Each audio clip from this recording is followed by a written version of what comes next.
drink mine. What's that?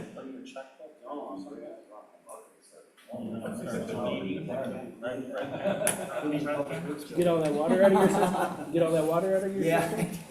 My wife goes, I don't think his soup cook's gonna survive that. I said, I'd be surprised. I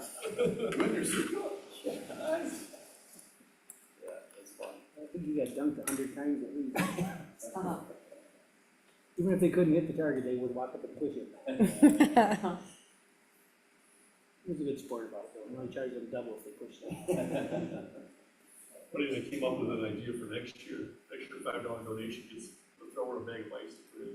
Oh, yeah. Even better. That water was a little chilly, but not too bad. That's part of the report, you guys. Well, we could get 5 booths, dunk the council.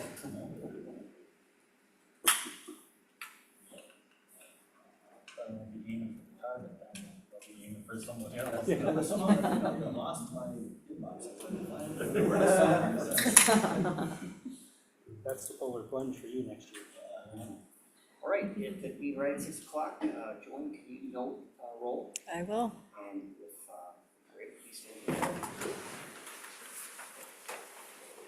I pledge allegiance to the flag of the United States of America and to the republic for which it stands, one nation, under God, indivisible, with liberty and justice for all.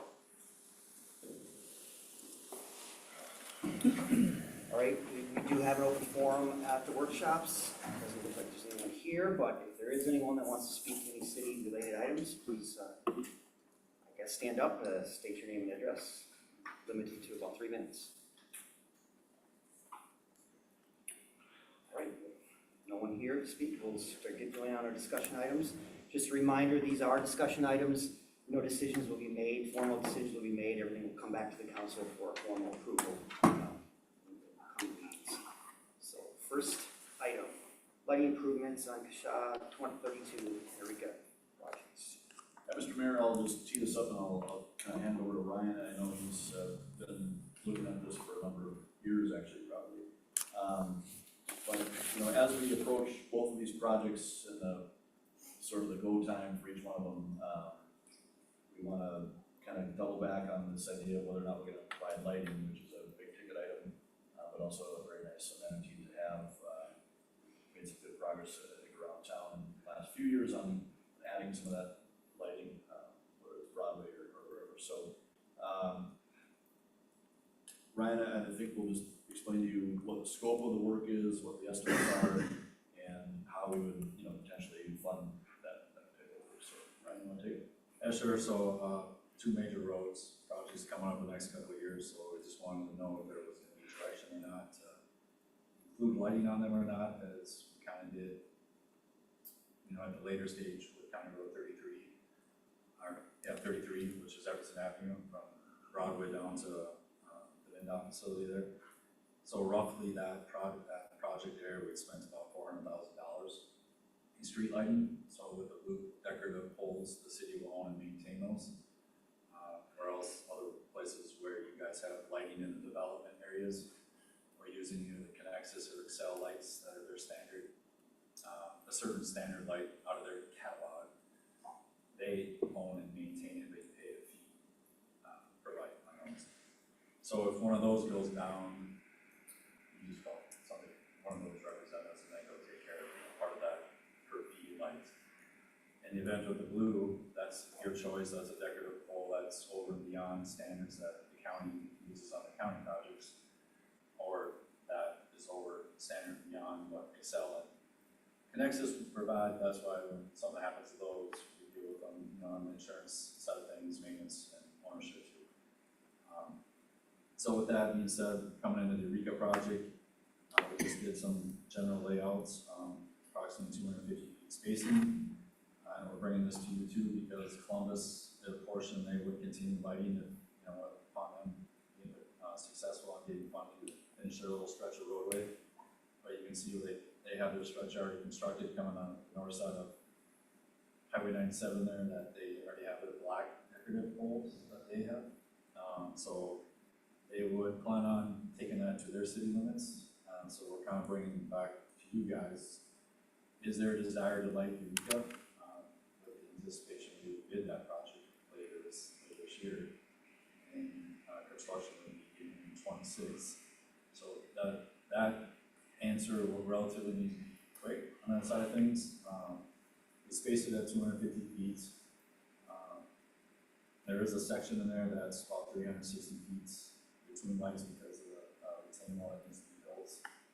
Each way about a few hundred feet of that fish barrier, just because of the grades and how we're tying in, is fitting the trail with the road to match things back into the existing grades and not obviously impacting the lake and stuff like that. During the public owned houses engagement we've had with the project, there has not been strong desire or support from the crowd about lighting, so this is simply the first time coming to you guys to be proactive on it. Estimates that we have prepared for the Eureka Avenue with about a 250-foot spacing other than one gap would be about $630,000. We do not have that in the Bonneville one. This is not a state road, so it's not going to be state eligible. So this would have to come some other source of funding to incorporate that in the project. But this would be lighting the whole entire length with the blue poles coming up to County Road 32. So with it not being talked publicly, with the residents along Clear Lake, I guess one concern I would bring up that might be something we want to probably address somehow. Would they support it or would they not support it as people on the lake?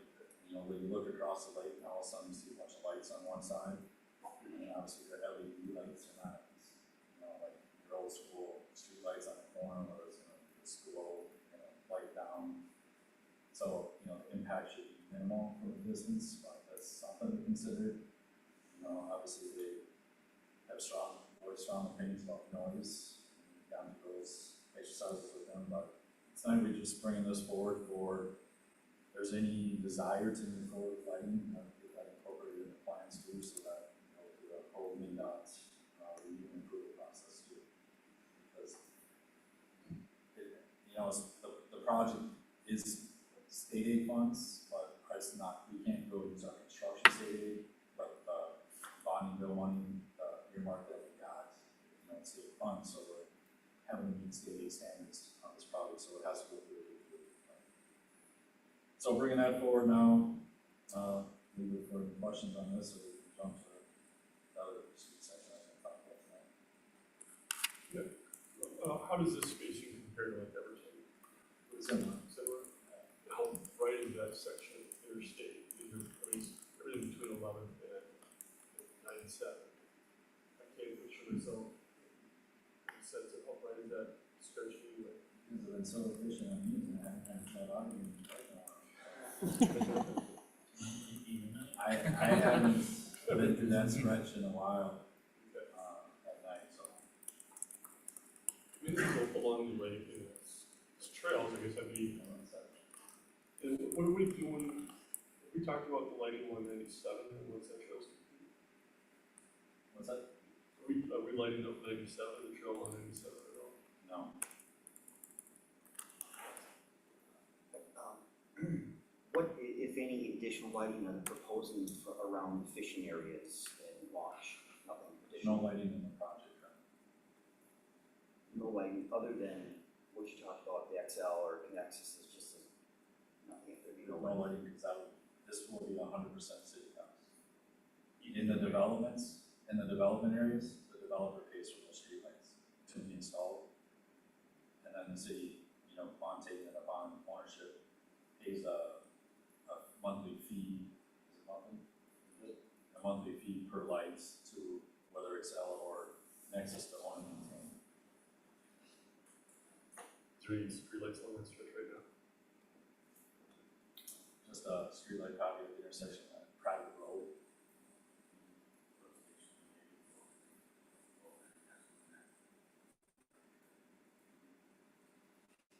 As we redo Eureka down around the lake, if I remember right, we're putting in a dock There'll be a fishing pier. up here, and we're redoing kind of the shoreline, and we're adding some parking spots down there. Correct. So I'm sure the homeowners on the lake wouldn't be thrilled with lighting potentially on there, but I think if we're gonna have those parking spots and like fishing pier and stuff like that, we might wanna have some sort of lighting. Not sure if we need all that much.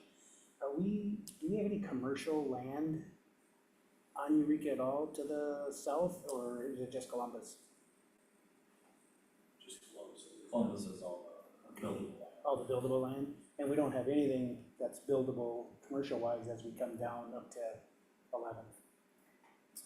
Potentially, there's just south of County Road 32, there's a parcel there that's tried to do some things through planning and zoning, they just haven't had the right project yet that would fit. And I'm not sure if, That's, that existing house that's on the south side of, right there, just Yeah. is 15th Street, okay, just to the west, there's a little bit of land that has been looked at before, and they would demolish that house. and I'm not sure if lighting would encourage people to be there at night or discourage people. Tend to, the same lines you use, I don't think we need to light the whole thing, but where there's gonna be people and some parking and some activity, if it's on us to light, I think we should have something. I think for safety, I mean, we should consider something. Make a good point about how lit that freeway corridor is anyway, is that kind of over, kind of help, I'm assuming it does a little bit, but, I don't know. I just think it's gonna be a more heavily used, I think it's gonna be a fairly heavily used trail, number one, plus a more heavily used road as it improves, depending on what we decide to do on 11th, we'll have lights on Broadway, then Everton, potentially 11th, and this would, it's gonna expand that. I mean, unfortunately, it doesn't seem that we actually have a policy about what we do on trails from a lighting standpoint. What would be I know we've been pushing for blue on all these projects, but what would be cost savings to do a standard, not a wood pole, but just something less, is there any savings there at all?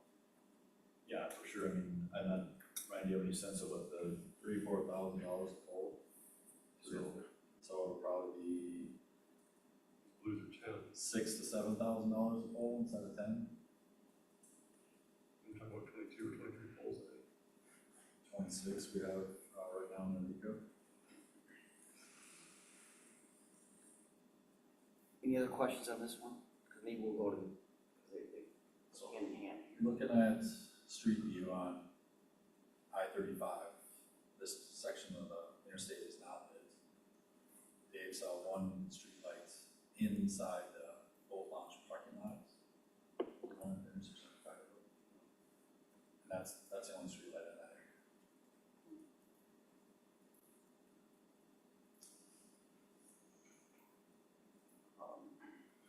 Those $4,000 savings, 26 poles, that's $100,000.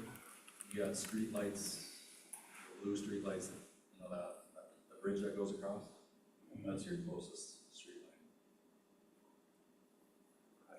yeah, I think the whole reason we're bringing it to you, isn't just because we're reconstructing a road, but we're adding a trail, right? And trails are often the thing that says, okay, maybe we should think about lighting this,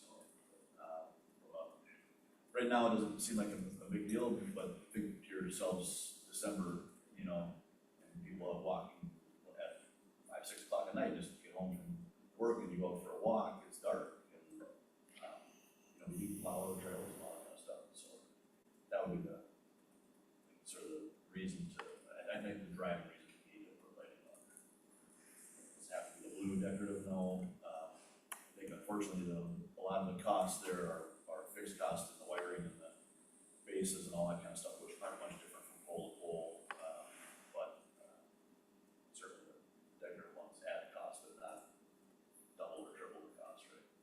So if this, if we can't use state money for this, or it's not budgeted in there, this is just general levy dollars that we would have to budget for in this conversations right now. Could you use park penetration? Yeah, I mean, I think parks and trails are always, so for that, but Trail corridor, and it might be that argument, but I don't think you really have money to play around in that one. Portion maybe, so, yeah, I mean, in the end, it's all general fund in a Yeah. certain sense.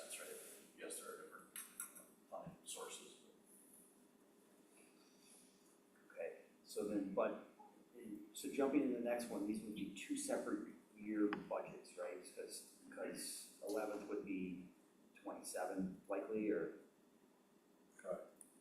just, The sequencing. yeah, sequencing and instead of having I don't know, $1 million, a little more than that, 1.2 million, you have it broken up a little bit, I guess that helps a little, but, so maybe you want to just talk about 11th Avenue then, next? Well, let's just clarify what we just agreed to, right? Are we talking loopholes or? Well, I don't think we We've really decided. have, I think because it is, even whether it's 1 year or 2 years, it's 1 point, whatever, $2 million in light poles in 2 years, so,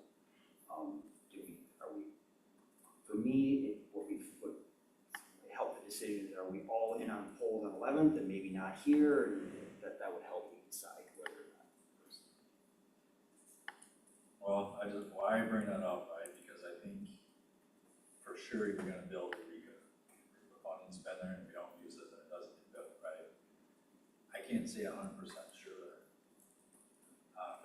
32 is gonna be the project. And I bring that up because we weren't successful on getting additional funding. The county hasn't heard yet on their funding, right? So ultimately, does the scope of work of that project change? Does the project get delayed? Where are we at, right? From a budgeting standpoint, we've known these co-op agreement projects have been coming.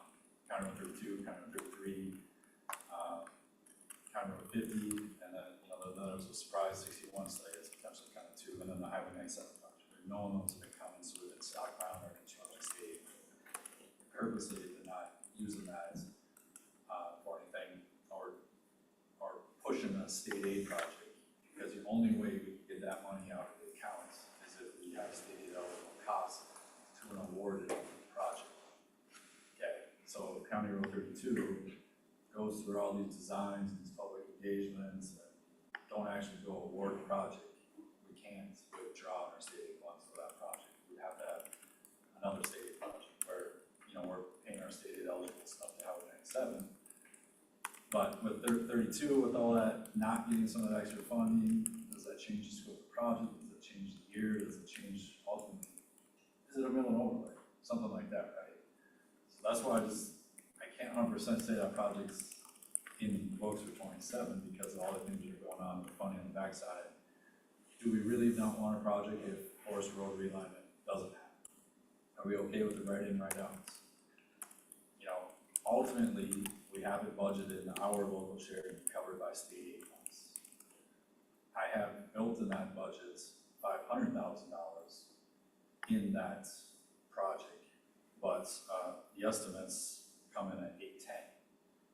Obviously, you bid a little lower, but this could change a little bit depending on going through the design process, what gets approved or not allowed because of the transmission lines that run through there, and you're gonna have to look at parking distance and get approvals from power company on that. How does it fit with their utilities? So there's a lot of work that still would have to go into that to finalize that, but we think we have a very conservative estimate here on lighting for you at 810,000. This would be state aid eligible, so what I have built in 500, but ultimately, like I talked about project scope and all that too, but other things too, if we go with the blue decorative poles, just like we did on County Road 33, those are city-owned, city-maintained, and we generally are responsible for 100% of the costs. We did negotiate with the county and split some costs on the lights at the crosswalk, mid-block crosswalk, because that was something they were supporting, and that's how we got them to pay for some of that, and then some stuff up on Broadway a little bit. Here, they also have that 3% cost share policy towards landscaping, and decorative lights are considered landscaping. County doesn't go light corridors. They would light intersections and the roundabout they would light, but they would come in with just a normal, gray steel looking pole, right? That's what they would come in. So eight of those poles are accounted for in this 810, those are $100,000 worth of poles just at the roundabout. If we didn't do the decorative lighting, the county would still have to light that. We would be responsible for our local lights on 97, all 4 lanes, right? But I think the desire is to have the decorative blue poles, but I want to bring everything to the surface so you guys have all the options aside because we have started the decorative lighting down County Road 32 or 11th Avenue at that bridge that was reconstructed in 2010 and heading to the east some distance. So. But there's still a lot of distance to go and a combination of higher poles or shorter poles to just assume you stay out of those distances of the transmission lines.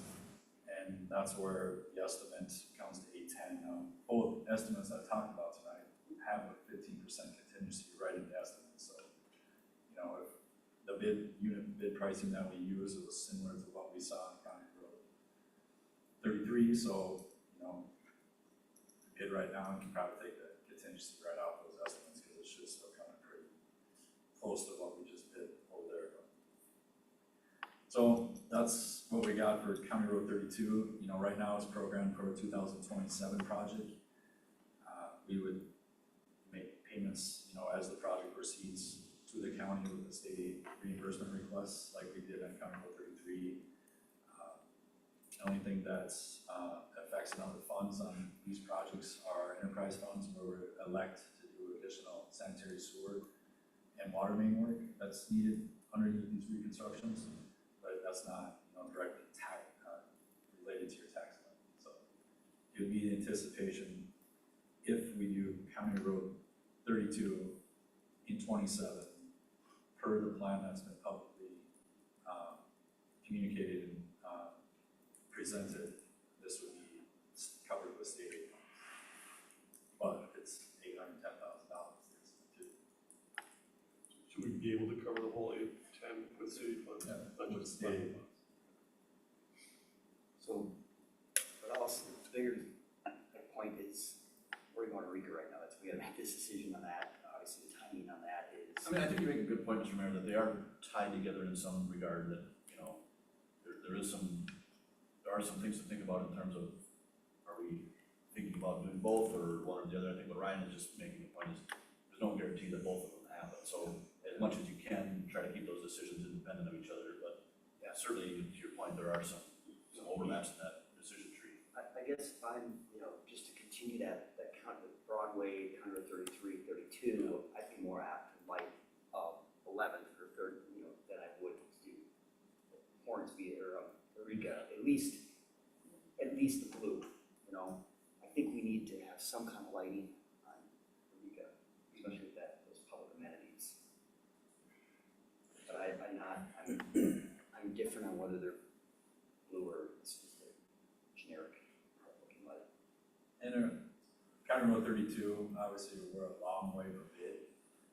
You could incorporate it into the project, you could see how the design went. If something made it change the design significantly because of some of the infrastructure that's already being proposed part of the county project, and now all of a sudden this cost went up for some reason, you would still have the ability to adjust, maybe spacing, lighting, height type, whatever, but, or eliminate total, right?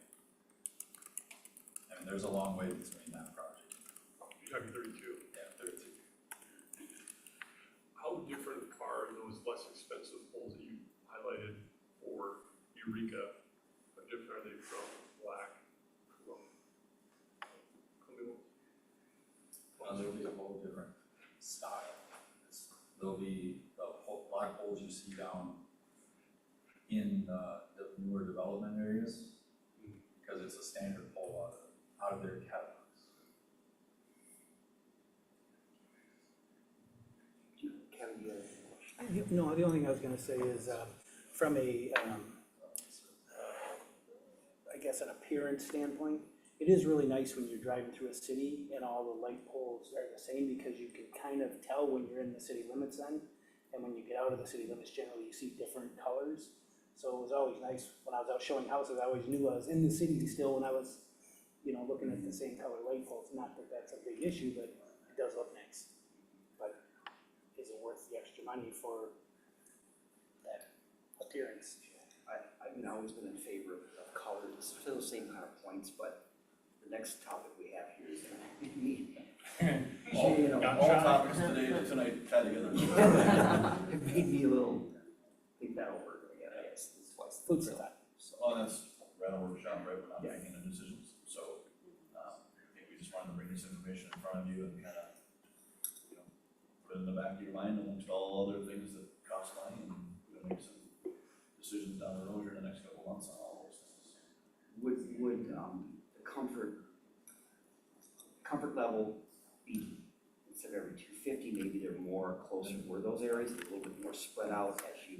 If I'm kind of reading the room here and folks' comments, you know, I think we'll maybe explore a few, an alternative or two on Eureka that, a step down from blue lights the whole way and just typical spacing to maybe it's, some standard lights, and then notch down from that would be standard lights just at the, you know, parking areas and the fishing pier and, you know, some critical spots. You know, kind of get you some tiers of cost. As Ryan mentioned, you know, we did put this in front of state aid, but we probably can get by with putting the worst case scenario out there, Ryan, to let state aid look at, you know, the most impactful, and then dial it down from there. State aid will just look at, since we won't be asking for any cost participation on the lights, because it's not a state aid problem, we can't. Then they're just gonna be looking at clear zone. Or the curb or gutter, it shouldn't be too big a deal, right? So I think that's what we'll bring forward to you, is just a couple cost options. If I could just, any interest in, and I don't know, Ryan, if you guys have ever talked about this, but, I call them, pedestrian height lights, so just like a post, like a bollard type light, along the trail, make it a little less impactful to the lake view. You know, all the lights can be shielded on the lake side and try to minimize that impact, but, any concerns there, Ryan, if we did something like that, just to, because that, we might not necessarily be trying to light the road as much as we are the trail. I like that. Right. I like that. I did this in Chisago City along Stinson Avenue from Old Town Road to the lake. If anybody's been up in that downtown area, just south of Scooters. So from Old Town Road to the lake, where there's a dock area that, I did them on the backside of this town. And that might be another option. So, see some head nods at that, maybe of interest to people. Again, you got a lot of fixed costs here, the wire and the bases themselves, are gonna have more bases, they'll be smaller. It's probably almost a wash in terms of the cost of the base level infrastructure here, but, you know, the poles obviously are a lot less. Yeah, they might not offend the lake owners, Yeah, the homeowners as much. Just might be more of a stylistic choice to make, yeah. Okay, so I was not able to attend the open house on Eureka. I don't know if there was a report given to council at last week's meeting, but I don't know, I hate to go off topic here, but we kind of are, comfort level counts on moving forward at this time frame, and maybe an update where we are, because, you know, some of the feedback that I've gotten both personally and you see on social media is, boy, you're gonna start this, well, 97's going on, is that the right thing? And I know there's reasons why we would wanna move that through, but I'd like to get us all kind of on the same page there before really. And I'll just add, Mr. Mayor, what, you know, when Ryan and his colleague Jeremy were giving a presentation, I kind of buttered myself into the conversation there, and we had a very good turnout, the room was full. I did just sort of let the public know, the public was here, know that, you know, we are thinking about the timing of all this. And as Ryan mentioned, we have funding, and, you know, I made a mention of that in front of the crowd, that we have funding that was special legislation. Nobody wants to go back to the legislature and see if that can happen again. Everyone chuckled and understood the idea that going back to the, that's not an option, right? I think, you know, Ryan and I have talked a little bit, you know, there is some wiggle room in terms of our timeline to spend it. Doesn't have to be necessarily next year, but the implications of the bidding climate right now, as we saw in North Shore Trail, we got a very good bid, you know, we'll get a similar bid here this fall. If you get good pricing, it's hard if you really kick yourself a year later and say, well, we were trying to get, we didn't want to inconvenience people, so we pushed the bid back a year, and then we go, well, that cost us $200,000, $300,000, boy, that seems like a lot to pay for some inconvenience.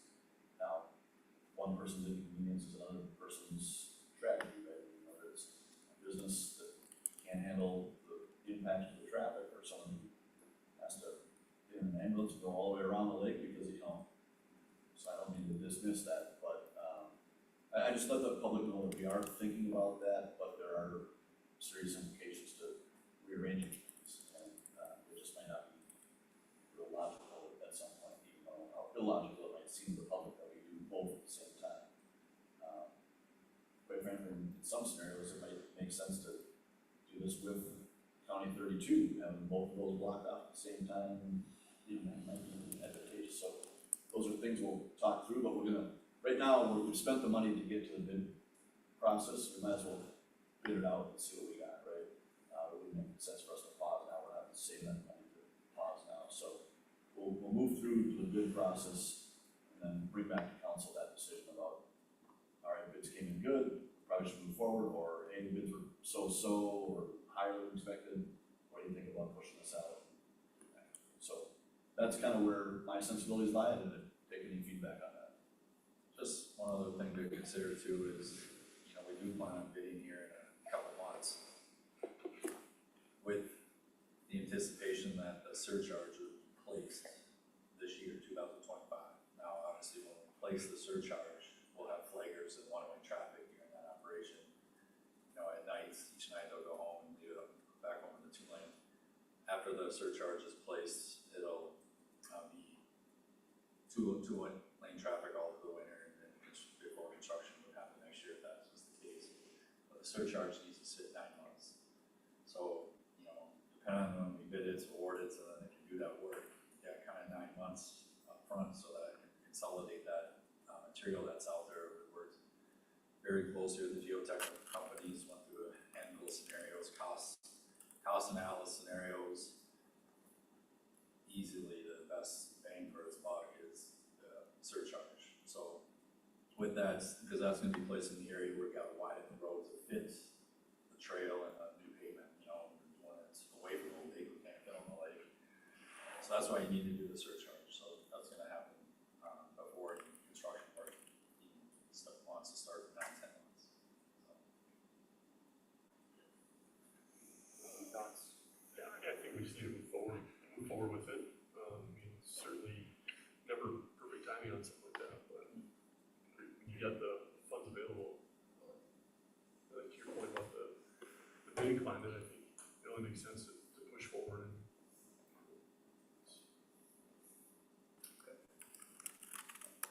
Anything else from us on this one? Sure, those feedback. All right, 5B, Public Works Facility. We have our guests here tonight, I won't interrupt their time. You guys have seen this presentation in your packet before, and you've seen a version of it a couple months ago.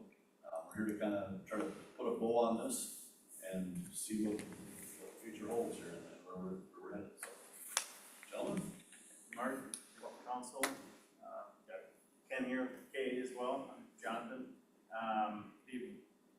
Again, a lot of this is repetitive from what you've seen before, but again, it's just kind of a reminder of what's in our final report.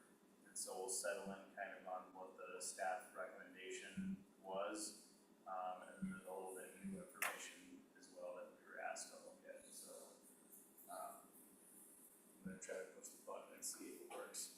So just going over the goals and objectives one more time, looking at the master plan options and updates with some of the new costs that we pulled up. And then finally just talking about sort of next steps. Again, your packet has the full report. So all of the information that you've seen here, all of the other previous presentations that we've given, pretty much all of that is in the final report, including all of our meeting minutes from discussions we've had with the department and some of the just data that we collected in terms of staffing and vehicles and things like that as well. So I can talk more about the report at the end of this if we want to do that, but I just figured I'd give a little bit of recap of what else is in there and why it's several hundred pages long. So with that, just a reminder of the project goals and objectives that were set out for us, or that we kind of aligned around as a group going into the study, so that there was clear direction about what it was we were trying to accomplish. Actually, if you could go back to that, Jonathan. Yeah. I think, as I've pondered on this project for a couple months here, I think it is important to kind of, we don't need to read this slide word for word, but you see what we have here: efficient and effective space, long-term public works operations in a single location. Organized warm, cold, and covered spaces for the fleet. Alternative sites were looked at. And then, plan for future departmental growth aligned with a 20-year plan. I think what's notably not in here, and this is not a knock on Wold or Kraus Anderson, and actually sometimes, I don't know, maybe a backhanded compliment. Nowhere in there is sort of leaning on this idea of safety or our ability to hire female employees and accommodate the needs of both genders. I think that some of those things, you know, in terms of goals and objectives to have a safe and accessible workspace, should not be lost in this whole thing, right? I think you'll see sometimes architects and engineers that will, and public works directors, frankly, that will lean on that so hard, and everybody's, well, you can't say no to safety, you know, and they push that at the front here, and we don't see that here, and I think, that's important to remember that that's not something they're using as leverage to get you to buy into this big giant project. But I think it is in the background, and I mean, it is important to remember that that is a goal, and a driving reason I think we can't do nothing, right? We need to move forward with some sort of project, right? I think it should be in the background of people's minds. So if I can, maybe this is better asked a little bit later, but I know early on there was conversation as to what actual activities or duties will be happening in this building. Are we gonna have a full mechanics bay? We decided as a city going forward that we're gonna do all in-house police, you know, all that, obviously the fuel thing, but it seems like we, at least on council side, we haven't been told like, yes, this is where we think we need to do this because X, Y, Z. Because some of those things, from my understanding, are the most expensive parts of this building. So has that been discussed as a staff, and that's the recommendation that we're gonna be in the mechanic business going forward, as opposed to what we're doing right now, which isn't as much, my understanding? Yeah, I think we've taken, I don't want to step on Dave's comments here, I'll let him speak, but I think we've made that decision that at least we want to maintain what we're doing today in terms of having a full-time mechanic and want to continue to be in that business. It's working well, we think, for us financially. Whether there's a second bay, and we're having a second person who's full-time doing lubes and brake jobs and that sort of routine maintenance, I think is yet to be fully explored. Part of that, I think, is gonna be this next step, you know, as someone was saying today, you know, first step here has been to draw some rectangles and tell us how big those rectangles should be, and then plot them on an overhead view and see if they fit. Next step will be to really take a deeper dive into the cost of each one of those activities and get a more well-rounded version of that cost and what those activities are. And certainly we would want to do a full analysis of what are we paying right now to lube and brake job our vehicles. Is that compatible with what we're gonna do going forward, so. Feedback though, I mean, correct me if I'm wrong, I mean, we looked at some buildings that had built-out bays, you know, mechanic bays and so forth. I assume that the costs that were put in front of us incorporates those sorts of hard infrastructure costs. So to some degree, it's already kind of been assumed, at least as far as, Yes. you know, the bid that you put together. I'm sorry if I didn't answer your question. Yes, the assumption is, and I'll let you guys speak to what's in the design, maybe you guys want to. No, that's accurate. It includes a full mechanics bay. I don't know that we're necessarily accommodating like a ladder truck, but that's getting into the weeds a little bit too far, because we're really using kind of, you know, just general cost per square foot sort of things, but yeah, the assumption is that you're continuing to maintain vehicles the way that you are now, and maybe we could even a little bit more because you'll have better equipment too. Correct. Dave, but currently, if we're not servicing any of the police cars, the fire engines, and that sort of stuff, so if we were gonna do that, we would have to hire another mechanic, I'm guessing? Yes, it would be baked in, I mean, getting in the weeds kind of past the Right. presentation, that kind of comes as this next step, that schematic design, we're trying to figure out what is it gonna cost to add 2 mechanics bay. Right. If that's X amount of dollars, it's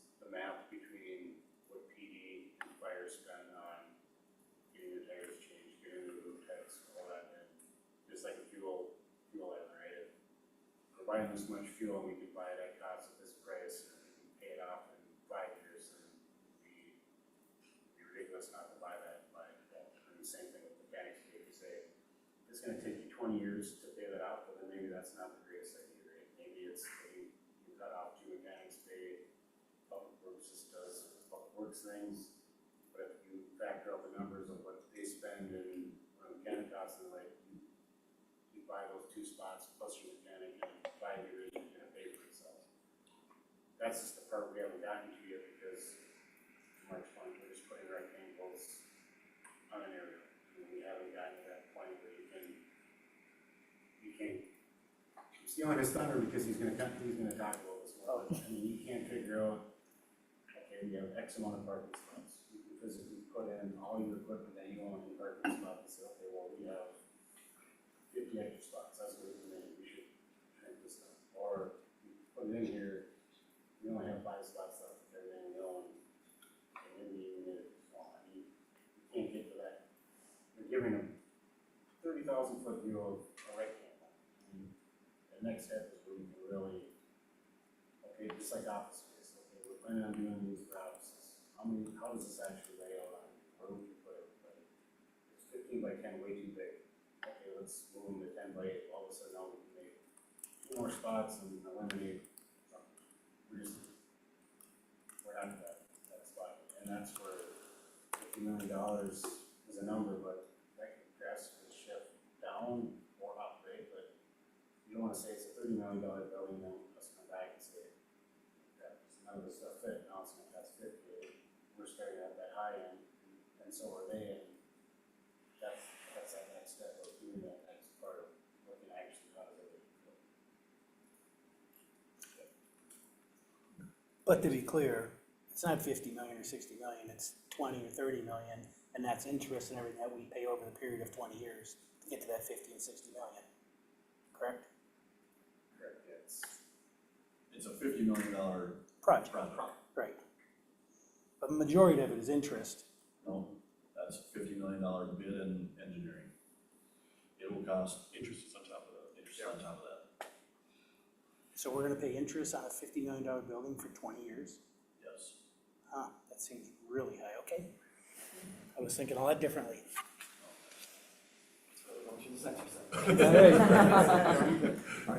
I was paying attention, but for some reason I was under the impression it was 20 or 25 million, and over 20 years it was 50 million. Well, I mean, that's where this really, I mean, that's what was the 10-year plan, that's why there's this sticker shock. This was what we've been told for 2.5, 3 years, it's Got it. 25 million. And then it became 50, double, so All right, that's where the angst is. all right, So, yeah, we're on the page now. Yeah, try to capture everything that was discussed here, and respond a little bit. So, yeah, we're at this sort of very basic level of, how much does this cost? How big is this? Does it seem to work? Yeah, we've gone through the sort of feasibility analysis. That being said, I mean, the program square footage that we have is based upon, our discussions with staff and Dave and going through sort of line by line, and I think you've seen some of those, and certainly in the report that says like, how many mechanics bays are we gonna have? Here's the square footage, how many offices, here's the square footage, and so all of that was just based upon what we believe the needs of the city, and hearing from them would be. We take that and apply, the cost per square foot to individual components around that square footage. Next step would be, how does that really play out in, early design, and how does that look on your site? How does that work for your operations? And then there's another layer and more detailed cost that comes behind that. And through that process, certainly there's areas where we'd say, we programmed it this way, but we think you can share these 2 spaces and it could get smaller. Or we missed this, little blue room over here, we're gonna have to add that back in, So there's some of that ebb and flow, but I mean, if there's a focus on, either a certain budget number or, just trying to trim back and being as efficient as possible, all of those things can occur as we move into that sort of next step. But right now, it's like, here's kind of what we've heard from that study, here's how much square footage, here's the cost. But we can answer some of those questions because we made some assumptions. Naturally, we just had to so that we could get an accurate number as much as possible.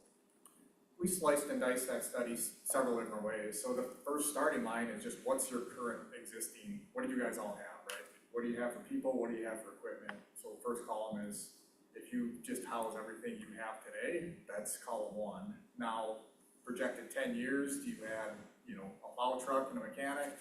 What does that look like for space? 20 years, what does that might look like for space? So there are several different ways, again, that the team looked at it. And you guys did get the equipment and talk to Dave and those guys for the current need, and then try to be responsible with projecting out 10 years, 20 years into the future. So marching forward a little bit here, and it's gonna make me feel like we're going backwards a little bit, but maybe we can just talk through sort of some of the options that we've looked at. Certainly looking at the site to the south here that the city owns, we looked at, you know, basically building out for that 20+ year mark. So that's what this option was based upon. We had a few other sort of pieces that were allocated there, potential sort of public space on the south side there. We certainly have to try to maintain some area for some stormwater retention, so we've got that accounted for here. That angled line that runs across, really that's the sort of airport zone that projects out. So really there can't be, with some exceptions, there can't really be any like permanent structures that are a certain height within that zone. So that's what we're trying to respect here. And again, you can see within this diagram, just going back to some of the questions earlier, we actually started marking out parking spaces and maybe some individual suites within this box, so we know how could this potentially work on a site with this configuration and this orientation. We can start pushing and pulling and turning. At this stage in the game, it wouldn't change the cost. The whole idea, I think, was to do a test fit on the site, making sure 20-year building on this site would be feasible and it actually could work. So that's where we go to that 20, you know, meeting that 20-year need, building it all right now. There's a little bit of expansion space. I don't know, does this thing actually work? Yeah. A little bit of expansion space that we're just, you know, it's not programmed, it hasn't been estimated at all, but there is some space here that, you know, if you needed to add an additional row of parking on the more vehicle storage side, you can certainly do that, depending on how the department grows into the future. But this is that total project cost. If you were gonna basically do all of this at once right now, that's what this would look like. So going forward then to sort of a little bit different model on this is we looked at actually trying to maintain some portion of the site for maybe some other development. And we took basically the building and parking for the structure, the apartment complex that was built just off of 11th. And we just sort of plopped that on here just as a test fit. But basically you could build, you know, pretty decent size sort of development on that site. And it would mean that there's some benefit to the city in terms of population and housing, but also some population financially because, or some benefit financially because there'd be some cost that would go back for the developer to actually take this piece and start building on it. Abby would be upset with me if I didn't mention that. It is not zoned for multifamily. It was just as an example of, you know, type of development that goes.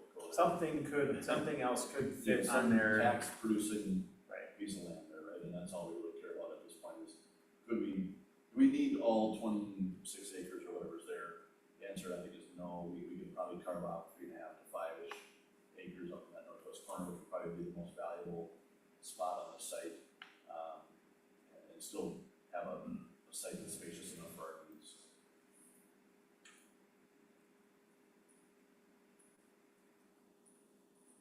sorry, I'm trying to push the button.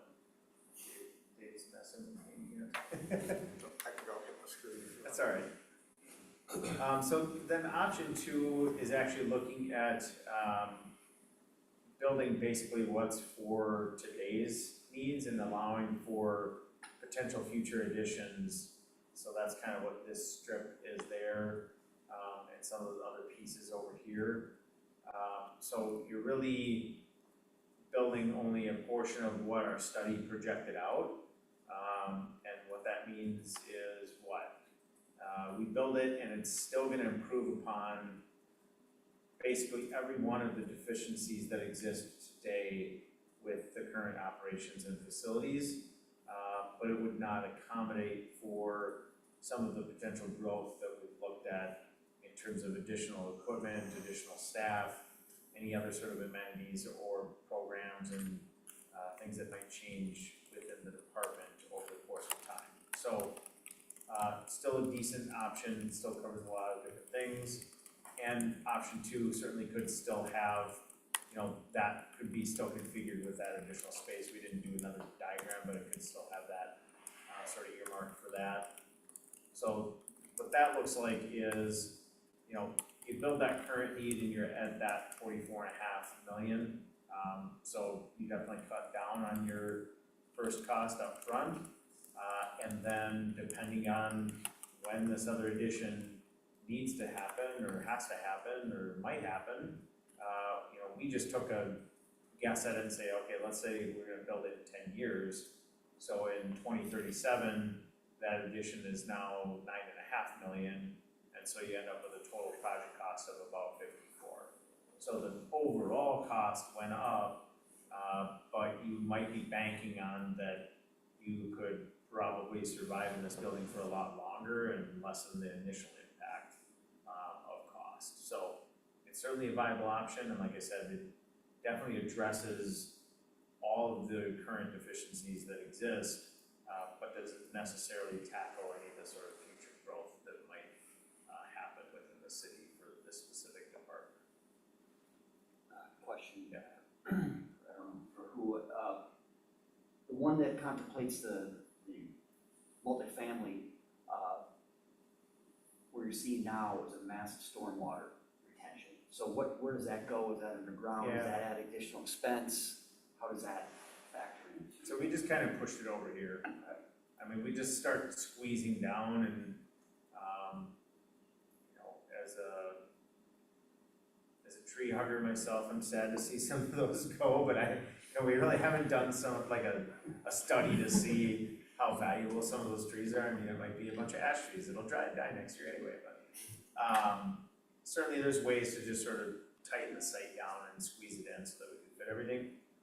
Would it mean underwater retention? Not necessarily the way that we kind of diagrammed it out, there's probably enough, but again, I would respond to almost every question that you have tonight with, that's why it might make sense to kind of move into the next stage of this to get some of those answers.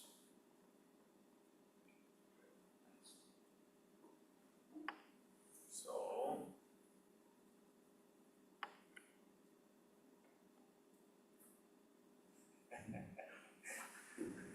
You gave me the 1 year battery. I gave you the new battery. I have the old ones in my pocket. I just walk up here. Okay. So then that's that 54 million for that. And then we looked at option 3. So this is something new that you really necessarily haven't seen yet. But it made sense to start to look at the existing site. When we talked about building on the existing site initially, if you weren't going to expand the footprint of the site at all, it would be near impossible to do. There just simply isn't room to build the building, even at that, you know, current need that you have on the existing site and maintain the existing building there. So either you just shut down operations for 1.5 years and try to rebuild it all, and you still end up with a site that's probably not big enough, or you start to look at something like this. And so you're building, you know, really to the north, kind of over where the hockey rink is. You do start to have to contemplate what's gonna happen with that senior center. But realistically, you could build a good chunk of this and maintain a lot of your existing operations on that current site. And so I would say that some of the cost impact, or some of the cost of this is because it is inefficient to do it this way. You don't have a greenfield site, it takes, contractors more special provisions to move in and out. There's inefficiencies probably with the existing department trying to operate during construction that aren't really shown here because it's hard to know how that would play out. But we do know that when you have sort of phased construction on a site that's occupied and operating, it can be more difficult to accomplish. That being said, this would still centralize all those operations. So this is still that same size facility, and we still have a little bit of space to do some future addition. Certainly, as we look at it today, and we haven't really had conversations with Ryan or our own civil engineers at all, but likely you'd have to do some underground retention here. But there's more information that would have to be gathered to determine the amount and what the actual cost would be. But it certainly would add to the overall cost of the project because it's just more expensive to do that than to dig a hole. One of the other things that we're looking at is the future build out of the city. You have the structure just to the south here, and that there's really easy access from that, from like that headwaters area, whereas you're building it here and you're still within the sort of tight residential area across from the elementary schools, and so just from a traffic standpoint, it's probably not as advantageous as we're comparing the two. And it maybe not be as central if you look at the future development of the city.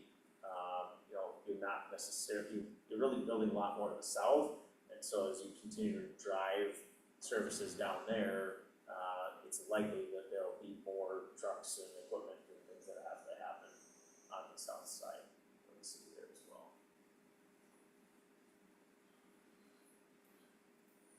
So when we look at that option, again, taking into account sort of a tighter site, we're developing a lot less, but it's already sort of flattened out, we don't have to regrade everything. We would have to, demolish the existing facilities. We're accounting for some of the phased sort of construction aspects of this. Upfront cost, still ends up marginally less than that overall. So we're at about 47.3 million. But I think sort of the discussion, at least with Mark and Dave, is that there's savings here, but some of what you lose out on the future potential expansion at the site to the south, and just the ease of construction and operations, this might not be the preferred option, or at least wasn't necessarily a recommendation of staff at this point.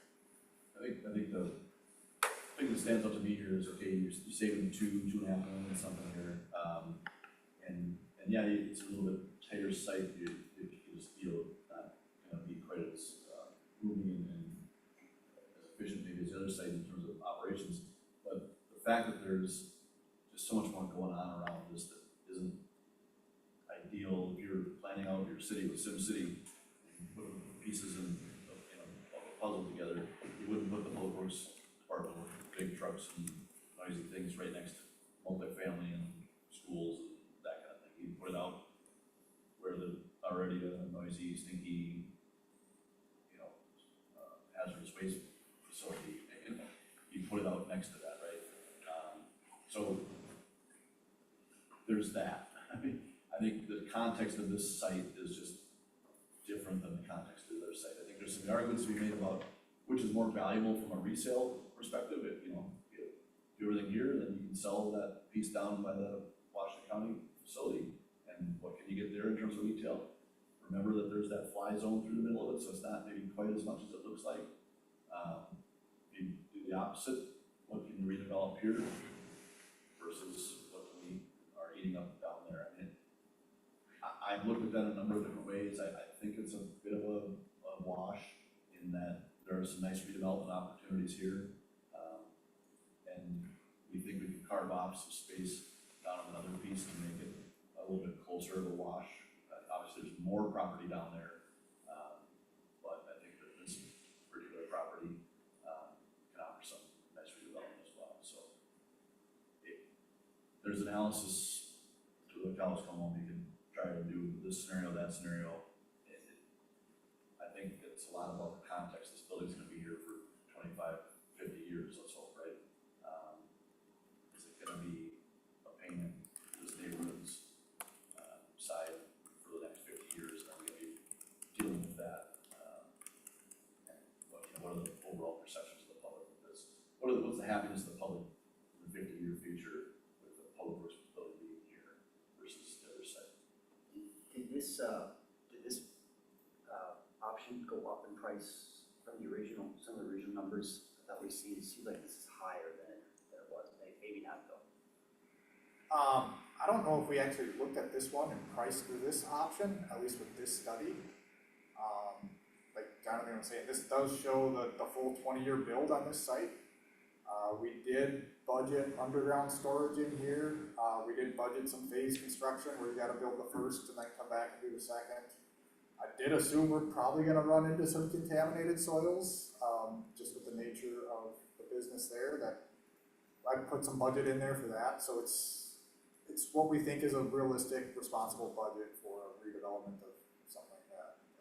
So you mentioned soils, as far as the project down, the site down here, have we done, or we have an idea, any wetland delineation? Is it pretty all highland there, or what would that, do we know that yet?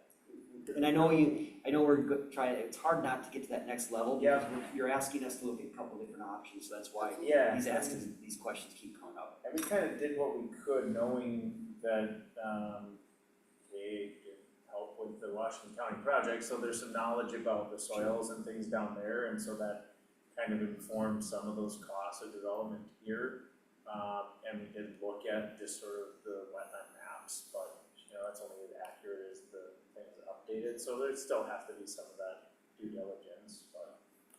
Dave's got some information on this. So when we do down that stuff,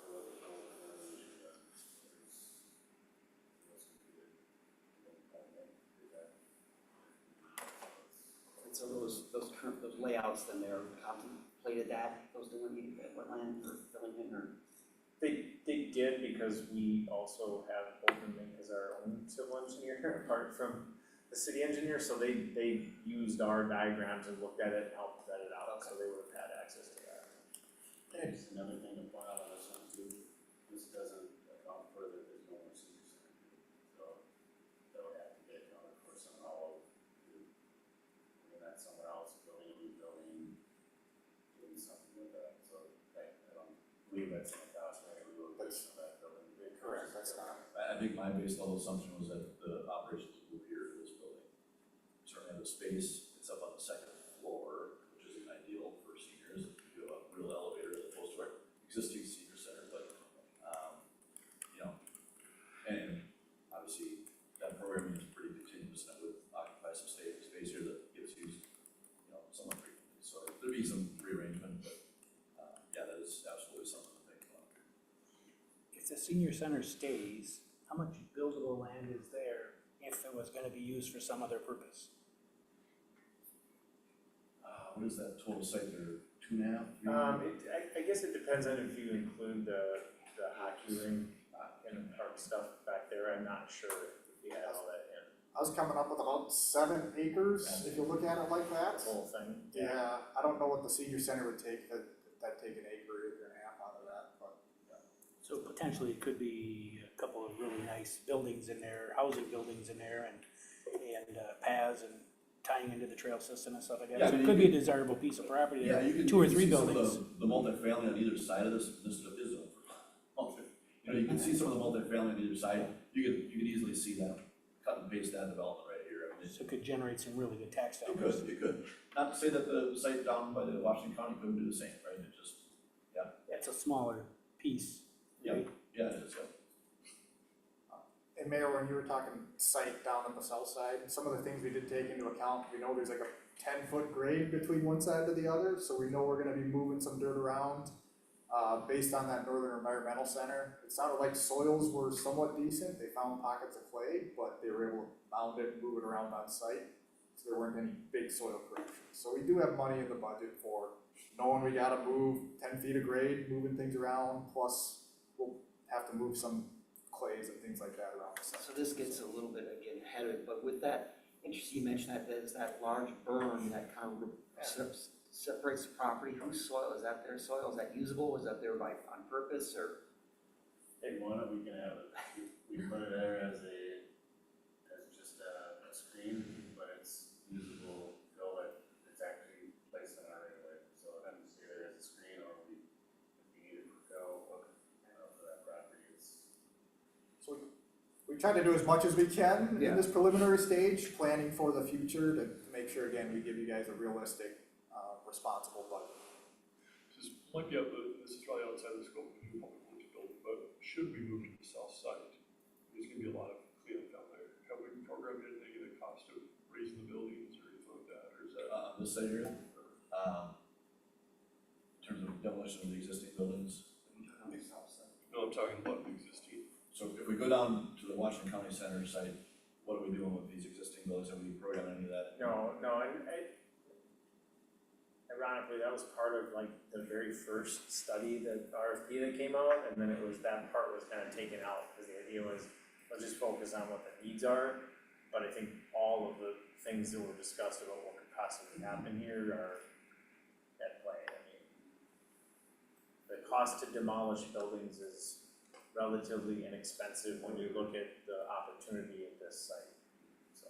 I don't wanna make any promises, but oftentimes for a redevelopment site like this, remediation and those types of costs, even demolition, can be, funded through some state sources.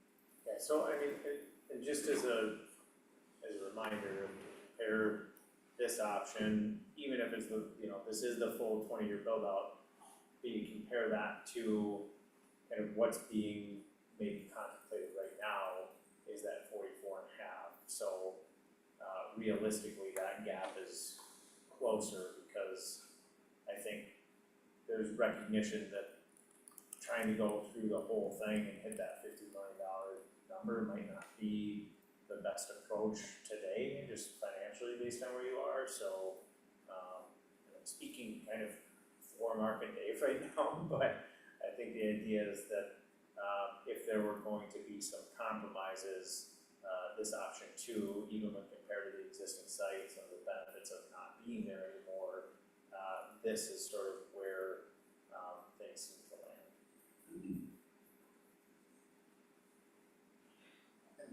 As you get into design, you can do some creative things, right? With where's your expansion that you build now, where's your expansion you build later, knowing that some costs, some spaces are cheaper to build in the future or cheaper now, and some are harder to build in the future. Again, it's a puzzle you can slice and dice in a lot of different ways, depending on the final goals of what the goal is on the project. What's the total square footage of our current need and the total square footage of the future need that you have priced up there? Yeah, good question. I think your current need is like 89,000, and then your future need was 100. It was right around 120. No, that was with cold storage, I think. So yeah, 100 and then another 10 for cold storage? something like that. Yeah, I can go back to the report. I thought there was a $20,000 square foot difference. Yeah. Two options. So need now and 20 years from now. I think you're right, 98 to like 109. 80 something to 100 something, I thought.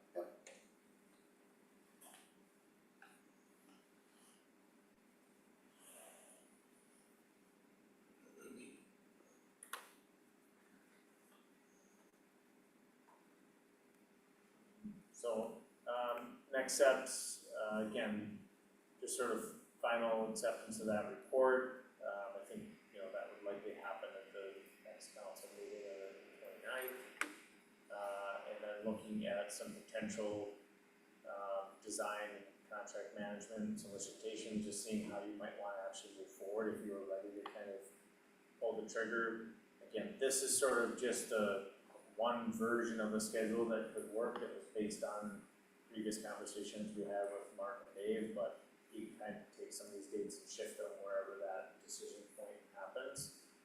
So realistically, you're looking at about a year of design and then like 16 to 18 months of construction after you get it bid out.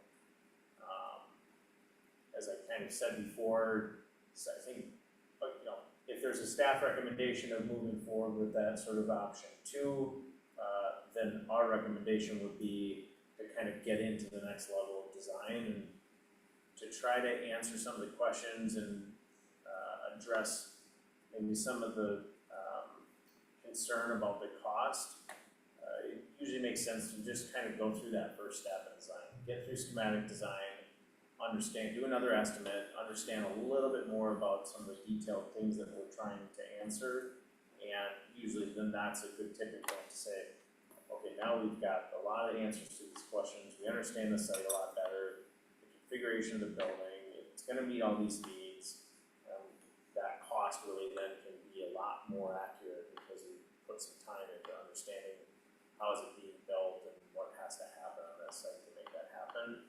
And then that can be a point in time where you decide, okay, we need to, you know, maybe revamp this or let's move forward because this is still in alignment with what we're wanting to accomplish.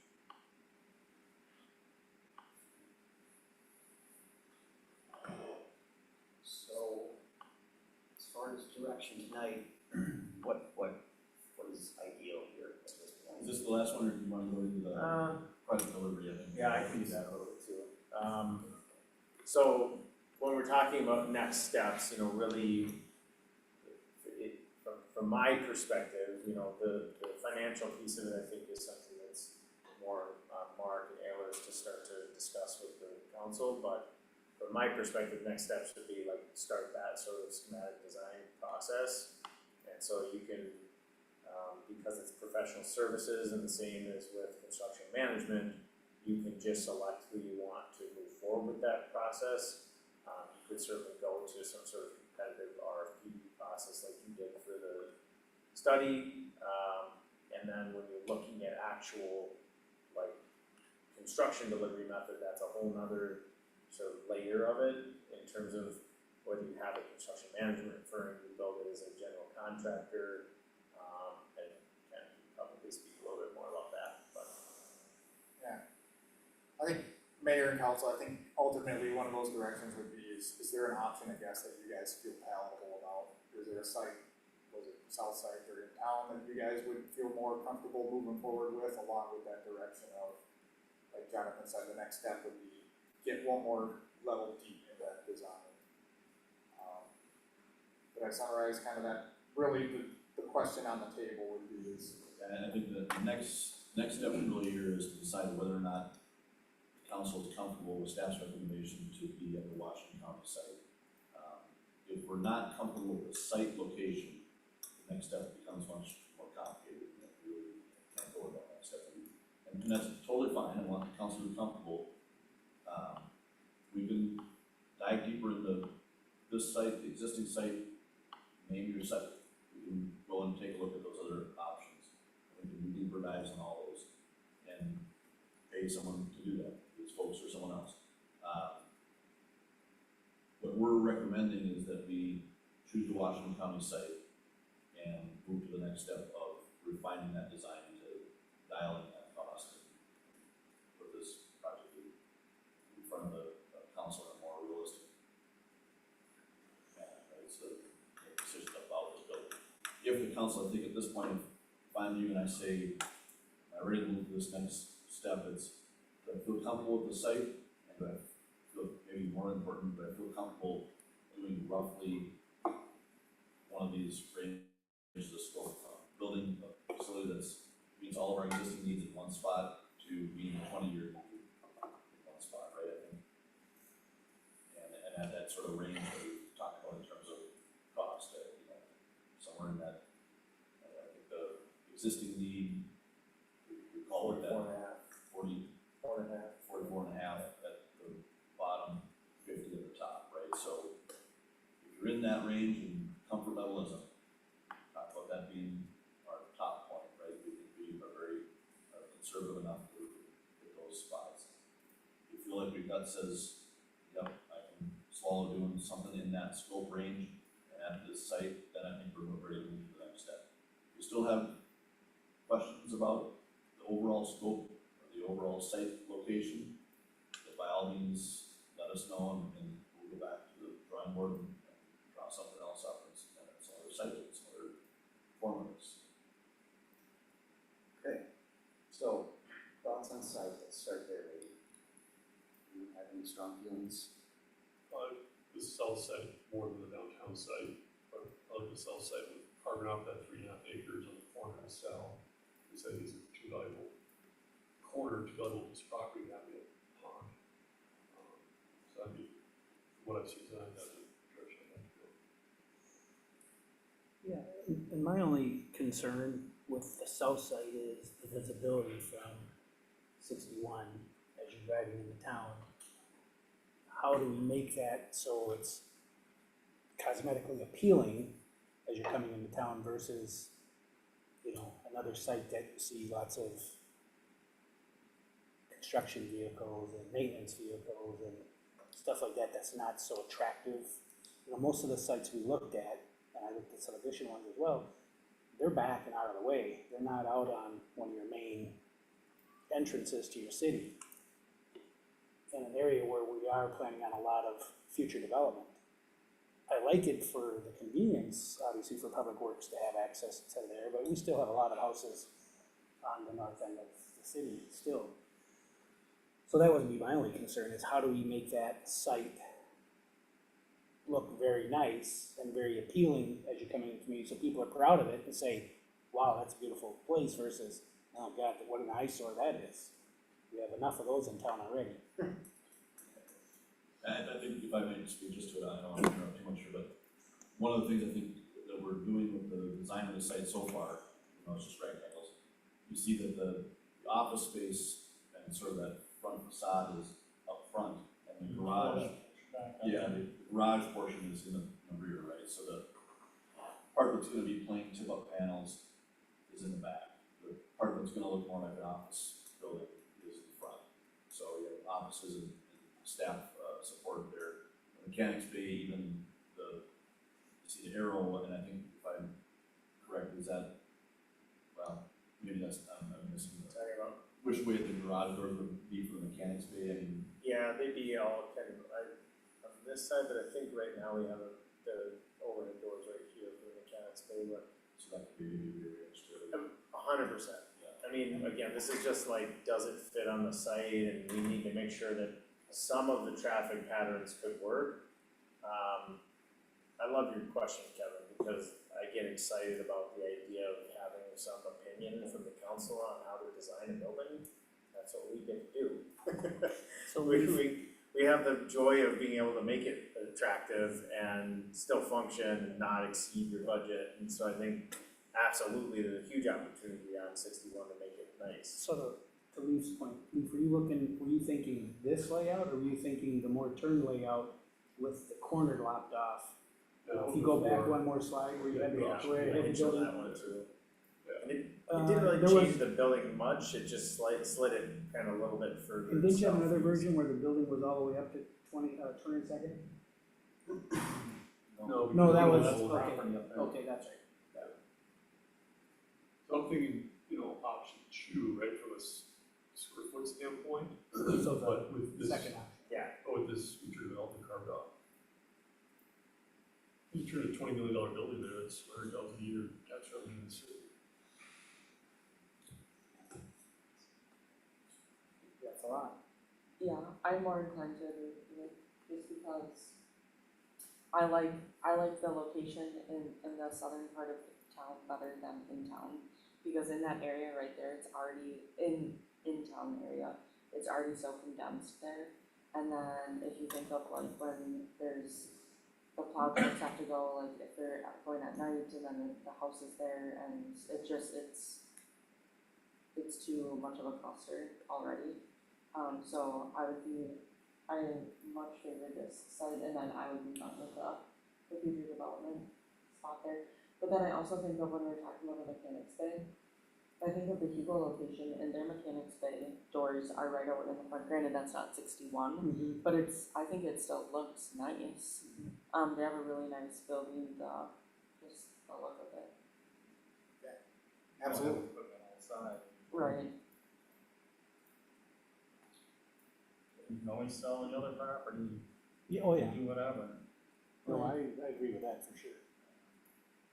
This makes the most sense, I think.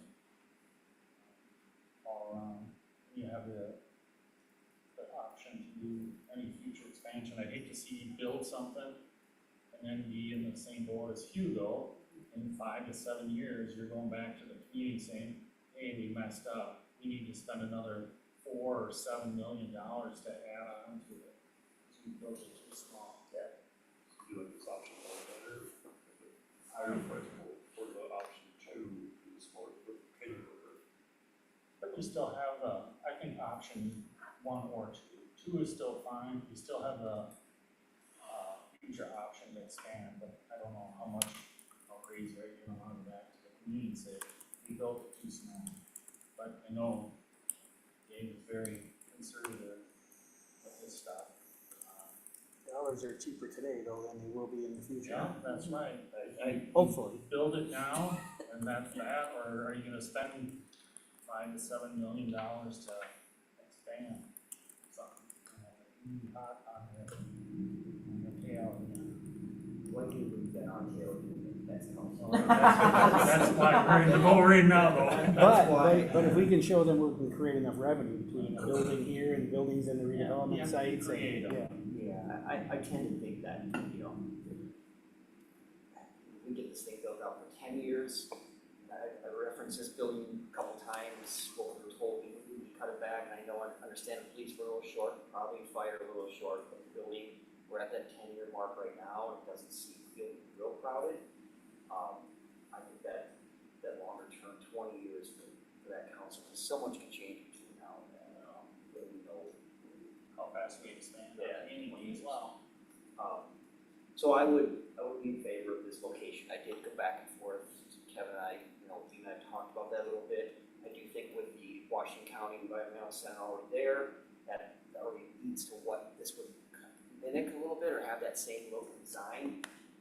And quite honestly, as much as I love the airport, when you come into town, it's a glorified pole barns a little bit at the point of town. So, that's already kind of in place. So I think it's not our most aesthetically pleasing entrance into the city, and nothing to achieve at this point, whether we do this or not. So, with having that piece option to carve off to develop.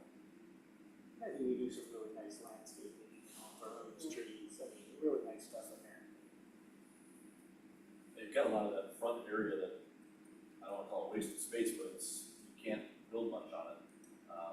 It's not an occupiable structure, the land use, but you can't have gatherings of people in the buildings there, and so, you've got some opportunities for landscaping, maybe that berm, instead of being where it is on the south side, maybe it moves to the west side. Move everything a little bit further south, there's lots of options to rearrange the sites, be a little bit more aesthetic. But I think, quite frankly, a new public works building isn't going to be that aesthetically displeasing to you. I hope not. Now, if you guys- I think it'll be okay, especially again with that garage, the tip-up panel kind of hidden in the back. Have some little bit nicer finishes in the front, rather than doing it too fancy. Well, you have the trail right there, so like I say, with landscaping and stuff, we do a lot of nice things. So, I guess to Kev, I don't know if there's some more education's needed on the funding of this and where that next conversation is, because clearly I'm just seeing what you write, like, we talked about these sewer water funds and where those monies are.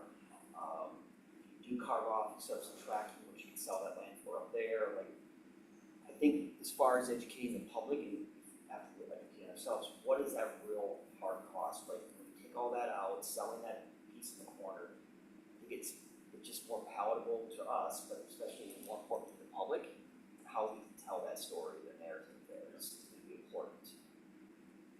I think staff's recommendation right now would be to move through this next step of schematic design, so we can tell that story to the public with a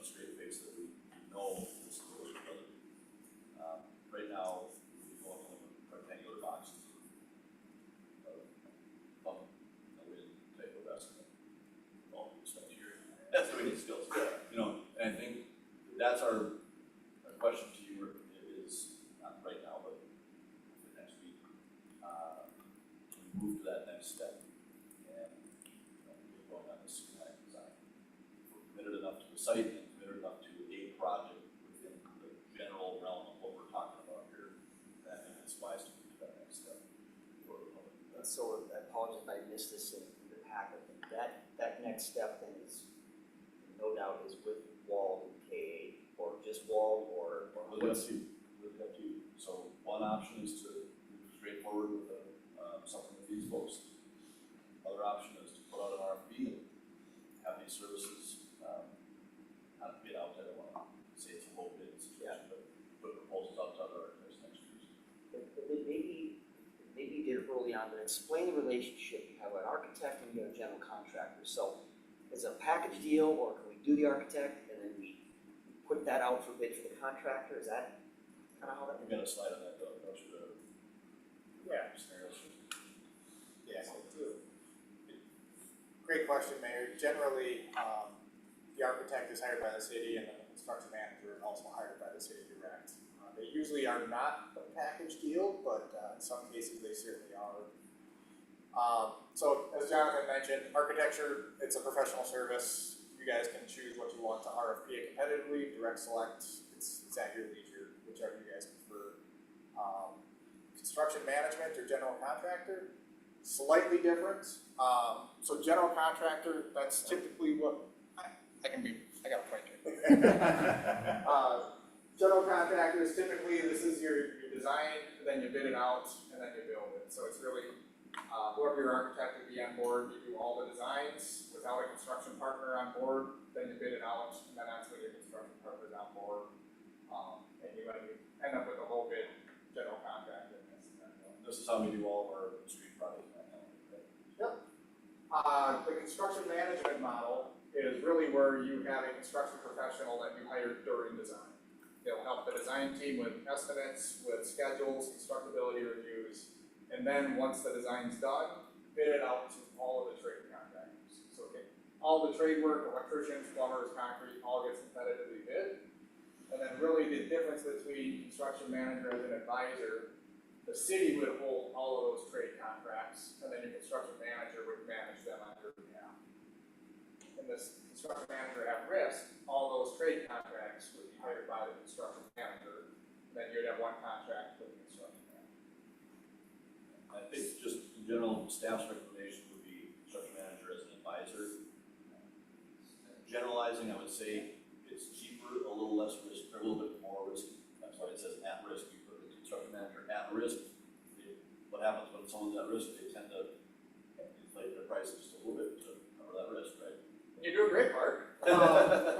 Some of the big differences is construction manager at risk is a little more expensive. Generally, all the trade contracts, they're gonna have insurance for their work, they're gonna have bonds for their work. So in that scenario, as a construction manager advisor, all the work is bonded and insured. At risk, the construction manager also needs to provide bonds and insurance on the whole project. So you're essentially almost getting double insured for the work and double bonded, which can add 1% to 2% to any project. Construction manager advisor, being that there's individual contracts, sometimes there's a little more paperwork that goes involved with it. So sometimes for some city staffs, there's a concern there about if you have 30 trade contracts, you got 30 checks each month and things like that, where for them, it's worth more to have it all in one and packaged up in one package. So Where does, the former Public Works, Washington County Public Works Director, who would someone like that fit into this? Is that another option? Yeah. Talking about Don, he's kind of working as an advisor, as I understand it, correct? yeah, he is. So he would be essentially where the owner is, there'd be owner's rep, and then there'd be another person up top. And then we're working with Don right now in Oakdale, that's the CM at risk. But all the work we did with Don when he was at Washington County was construction management. So you'd have a good feel too on both models. And generally, I'd probably tell you that they're very similar feel for construction. It's all run pretty much the same, managed the same. It's, again, you contractually, some of the paperwork and some of the costs we get with those. So which center are we right now looking at? We're trying to decide, I think staff recommendation is the one on the right. The one on the left too, the one thing I'll say about that is that there's a little bit more linear nature to that process and probably stretches out the timeline a little bit, maybe. Yeah. Just because you do design, bid, build,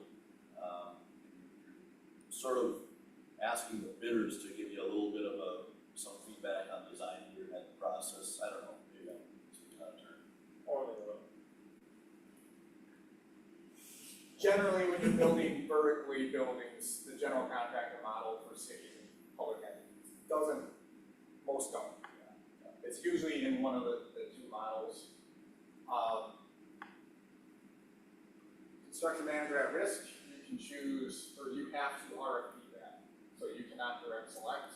As a construction manager and advisor, that's a professional service, so you can choose to either direct select or do a competitive RFP. So if you choose one, then the CMR, you do have to, per state statute, do an RFP. And just to be clear, making sure I understand this too, in all three scenarios, the construction work is bid out.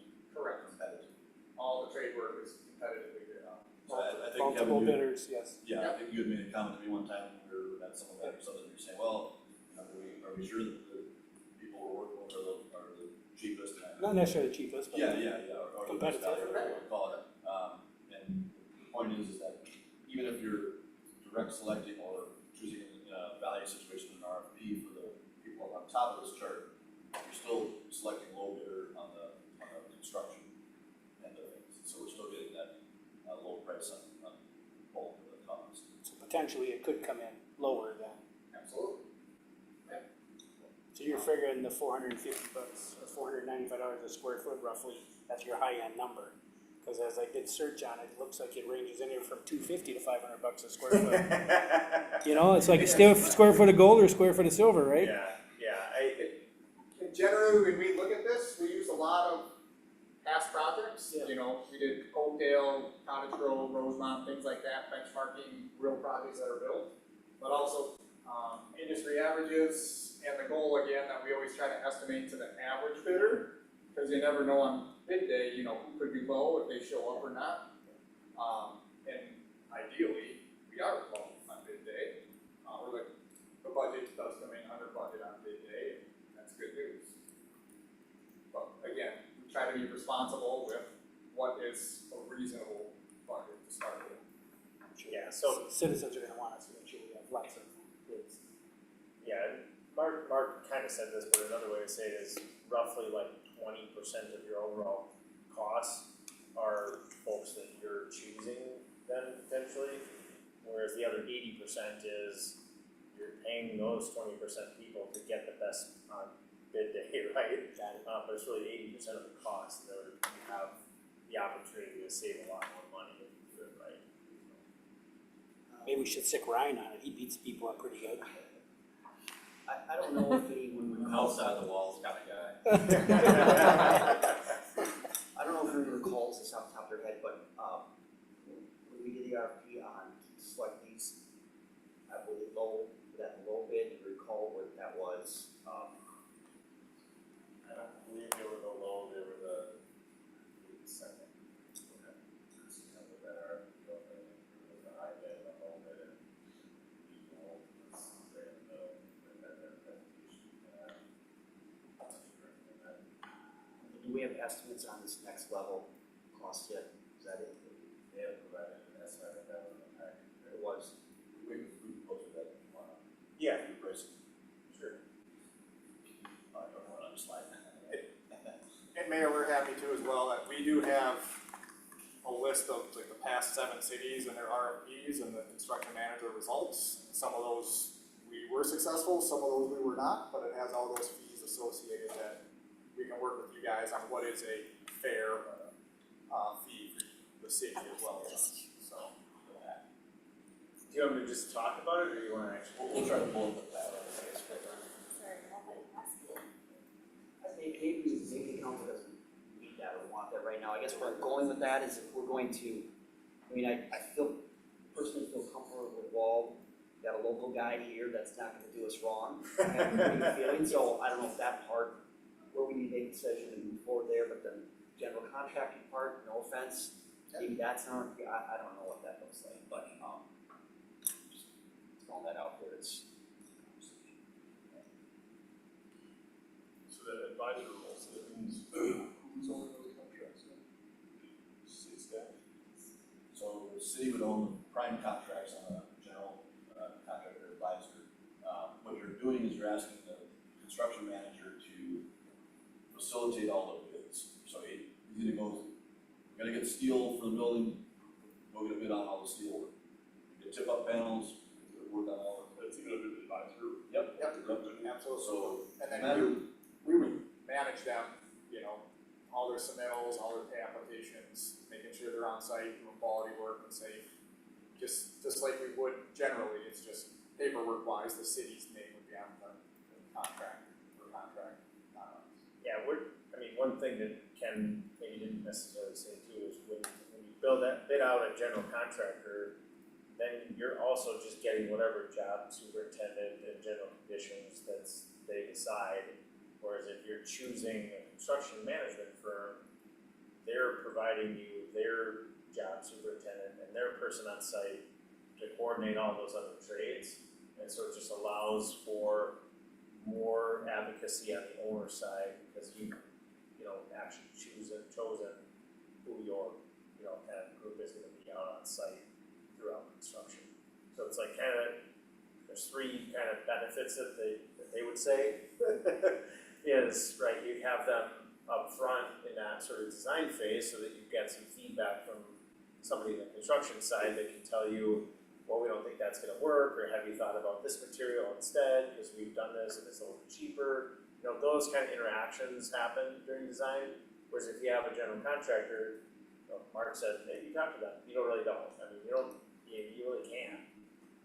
So you're not getting that kind of feedback. Certainly we would have our own sort of professional estimators that would come in and help us with, at least the number side of it. But then that second benefit would be on bid day where you've got somebody that's really got a pulse in the market and they're kind of breaking it up and tailoring the bid packages to the market, the specific project that you have. And then the third is that you kind of have a little bit more, like I said, owner advocacy on that site services stuff as well. Here, you want me to come to your interview for you? You're doing great. And I will offer this up there too. If that piece is the piece you guys are stuck on, that is something you can push that construction manager decision down the road to the end of schematic design. Kind of at that mark is when we really recommend you get your design professional, whoever that is, on board. We have with Jonathan Wolt for that next step for them, we did give them a small fee included to just continue to do what we're doing for you right now in schematic design. If you don't want to make the construction manager decision now, you just want to move the step further in design, we'll continue with the service we're doing then, but at the end of that, we really recommend is when you make that decision.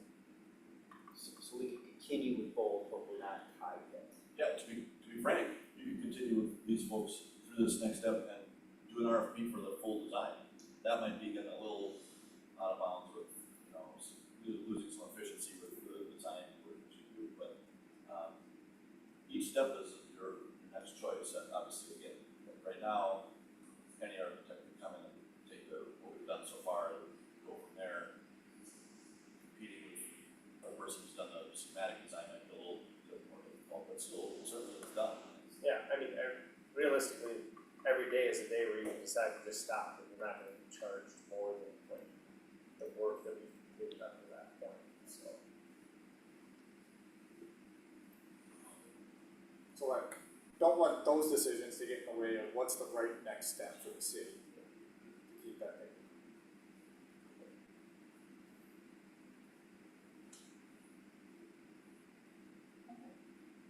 I guess as long as you have a break here, have we explored all options in terms of redevelopment of any parcels, any other businesses that might be available for sale, something else that might be something we could get into less expensively with a remodel? refit, retrofit versus just building? Yeah, you know, I mean, I know Abby has looked at other sites around town, just, not necessarily at our direction, but just knowing what we're up against here. I did more than this, I did just take a drive around town too, there's a big metal pole building, we could retrofit something here, you know, it's a little rundown every time for us to come in and do that. I will say the city of Centerville did exactly that, we bought a abandoned, concrete plant, it was perfect size for us.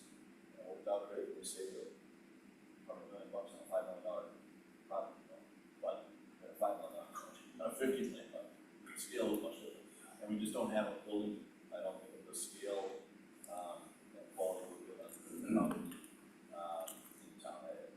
Just yesterday, we met with a landowner in town that owns a larger industrial type building. Saw where he was at, he wasn't ready to part with it at a price that would be discounted in a way that would make sense for us. It would, you would need a real solid fit there in terms of the location, the size, and shape, and the height of the building actually is a problem too, right? But height for some of these things. Yeah, I wish we had an abandoned big box store or something that we could just move into, and retrofit out, that would be a nice reuse, but I'm just not aware of anything like that in town. Just thought I'd ask. Yeah, absolutely. So you looked at, Dave's kind of been going through basically knowing that this is kind of what we talked with Mark and Dave about, we just put our kind of puzzle together, do schematic design, so just laid out a little bit more about what our work plan would be and kind of the schedule, and then we have our associated fee for just that portion of the design work as well, so we can certainly take this and go step by step if you want, or, I mean, like I said, it's in the packet, you guys can look at it, but, you know, our fee percentage based on the cost of construction is pretty solid across the industry. A lot of times we're lower than a lot of our competitors. So in terms of like the value that we think you get, it's definitely there. But I wouldn't say that because I want to keep working with it, so. This would be on the, January 1st, for next Tuesday, if you're one, so we're ready to, that version of that cover next Tuesday.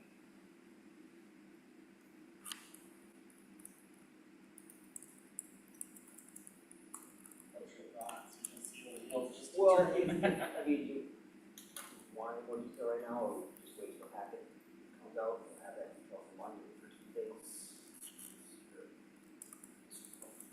We have enough information here you can talk about with John?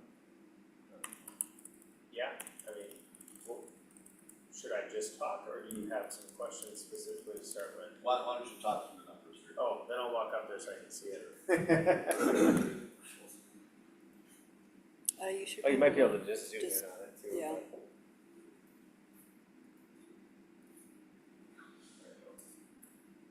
So, again, this is going off of that sort of option 2 version, where we said we're not gonna build the full 20-year. So you're starting at that 44.5 million, and like I said before, typically, you're at about 80% construction and 20% soft costs. And so our services are all just based on a percentage of the cost of actual hard construction. And that number came from Kay's actual like full detailed estimate, we just extracted that. So that's where the $36,167,000 number comes from. That's the actual like average cost on bid day that we base our services on. And then 6% of that would be for our actual fee for new construction. And then you take 15% of that because that's the portion of schematic design, that's the full services. So then you end up with, roughly 3.5, and then we're discounting that for, sort of this pre-design phase that we went through, just because there's value there, that it makes it easy for us to just move into design as opposed to if you just hired a firm outright and said, start schematic design on this site for a project that might be this big, you know, we would have to go back and redo all this stuff and we just got to this point then, so there's certainly value there, so we just took that off of the overall cost, so that with reimbursables that are just sort of we kind of roughly say it's, you know, usually around 2,000, 2,500 per million in construction, but it's only just billed an actual number, so you only just, you know, if I have to drive 2 miles from my house to here, you know, it's 50 cents or whatever, you know, then that's just the actual max, so we just set a threshold that we usually fall within, so that total contract maximum will be about 341,000. And then, you know, at the point where we complete that phase, you know, I would say, based on the engagement to date from the group, there's likely a couple other meetings that we would have throughout schematic design, just to update, you know, kind of what are the aesthetics right now, and, you know, do we have those bays figured out from mechanics, and then as we were answering those questions, you know, we do get to the finish line of saying, here's our actual construction cost at the end of schematic design. And hey, we're less than 36, or hey, we're at 37, are we still comfortable moving forward? You know, so those are the kind of things that we'll find out, and if, you know, halfway through that process we have some meetings and it's starting to look like it's growing or not following what we need to, then we have the ability to adapt throughout this process to maybe trim back or make some compromises to try to get back to where we want to be financially, if that's the, you know, that's the goal, is a financial number, that we can hit that. But again, there's gonna be, you know, just compromises to what those, even today's needs or 20-year needs might be. But then you would sort of end that and potentially improve going forward with design development, so that you kind of take that next step forward in design, where you get a lot more detailed information about the building, things like that. And then at that point, you would approve that and then go into construction documents. So we're actually taking all of the input and turning it into something that a, you know, contractor can actually build off of, and then could actually bid out on the street. So that's kind of just why it breaks down into those 3 different pieces. And again, I'm really glazing over it a lot, but I think a lot of that information was in here intentionally, so you could see kind of how the, you know, work plan goes and what those different design steps look like along the way. Yeah, again, this was kind of based on us having the, you know, potentially that June meeting that I think was discussed, and so I just said, okay, we started here and this is how we move forward. This is what that would look like, and so, you know, we have all these different sort of meetings already sort of contemplated that would be a part of that process. I think that there's some spots in here where we said meet with planning and zoning, there's probably a spot where we said, you know, meet with council along the way, so really we'd be done with ST around October, and if we're, you know, shifting a month, then we'd probably be done around November or something like that at this point. And then as we move forward into the next steps of design, you know, we kind of have a gap here, so you know, when a city's not like, hey, this is exactly what we want, let's just go forward and, you know, 100% go on it, there's really no stopping the design process. You know, we would still have a presentation for schematic design, there's still some formal approval, but staff are still continuing to work on the design of the building so that we can hit, you know, an actual timeline on bid day. But a lot of times we have to work backwards from council meetings to get actual formal approval to like really take the next step in design development. And there's just a gap in time that happens there, because if you're not gonna move forward, we don't wanna have staff sitting there ready to work on it, and then they don't have anything to do for a month because we said we're gonna do that project, right? So it's a little bit of a funny thing, but there's just sometimes a gap in time. So we kind of accounted for that like worst case scenario, that it wouldn't just like smoothly move forward along the way. But all that being said, you know, you move through design development and then construction documents, and you're really ready sort of in that spring time frame of 2026 with all of that. And you get sort of approval of contracts, you know, middle of the summer and start building it, and potentially, there may be an opportunity to even get some foundations in likely and start getting tip-up panel in the fall. But realistically, that needs to be finished, around towards the end of 2027. Again, that's all based on kind of just saying we would start in, July of this year and kind of things move smoothly. Like I said, there's like these little gaps between the different phases, and we could probably close that down if we're strategic about needed time and things like that. And we have to hit, things like that too, so you're not telling us to walk away either, so. So when we did this building here, EDA project, driven project, so there was, I see this task force line here, there was EDA members, council members, department heads, because you had multiple department heads. Yeah. I thought that was, Rick was a part of that, so it was a well-timed SIG was, but, the fire chief, I think that was very valuable because it, if I'm in this role now, having more input from stakeholders and the public in general gives me a little bit more comfort moving forward on some of these things, so I don't know what that would look like, but I'd like to have a conversation about that at some point. Yeah, absolutely. Yeah, might be a little different situation from a public standpoint, how much are they gonna be engaged with this versus the city hall, they're gonna interact more often. But certainly having David and a couple of his staff that are gonna be, sort of the mechanics, they wanna have a lot to say about design and all that kind of stuff. And then, just council members or, whether it's a park commission member, a planning commission member that might wanna just weigh in on a few things too, especially the site layout. Planning commission may have something to say, or dog park, or trail access, and those type of things, parks folks might want to have a spot in that, so, maybe so some public, members of the public that would be engaged. Yeah, there's a whole sort of engagement strategy around every individual project's a little bit different, right? In City Hall versus Public Works, that kind of feedback you get from the public would be managed differently. But by and large, this is kind of just what that process looks like for input and design. So you've got your main core planning group, which, would likely be, Dave, Mark, maybe a couple of staff. Potentially sometimes there's a council member or two as a part of that. Oftentimes they're kind of more on the outside of here as input givers, but then ultimately deciders on how things move forward as well. But really, there's always that feedback from individual staff on that building design piece, because they're the ones working at it. Well, we've done projects, buildings that, are similar to what the city wants. We haven't designed it for real specific operations of those people, and so that needs to be important. Great.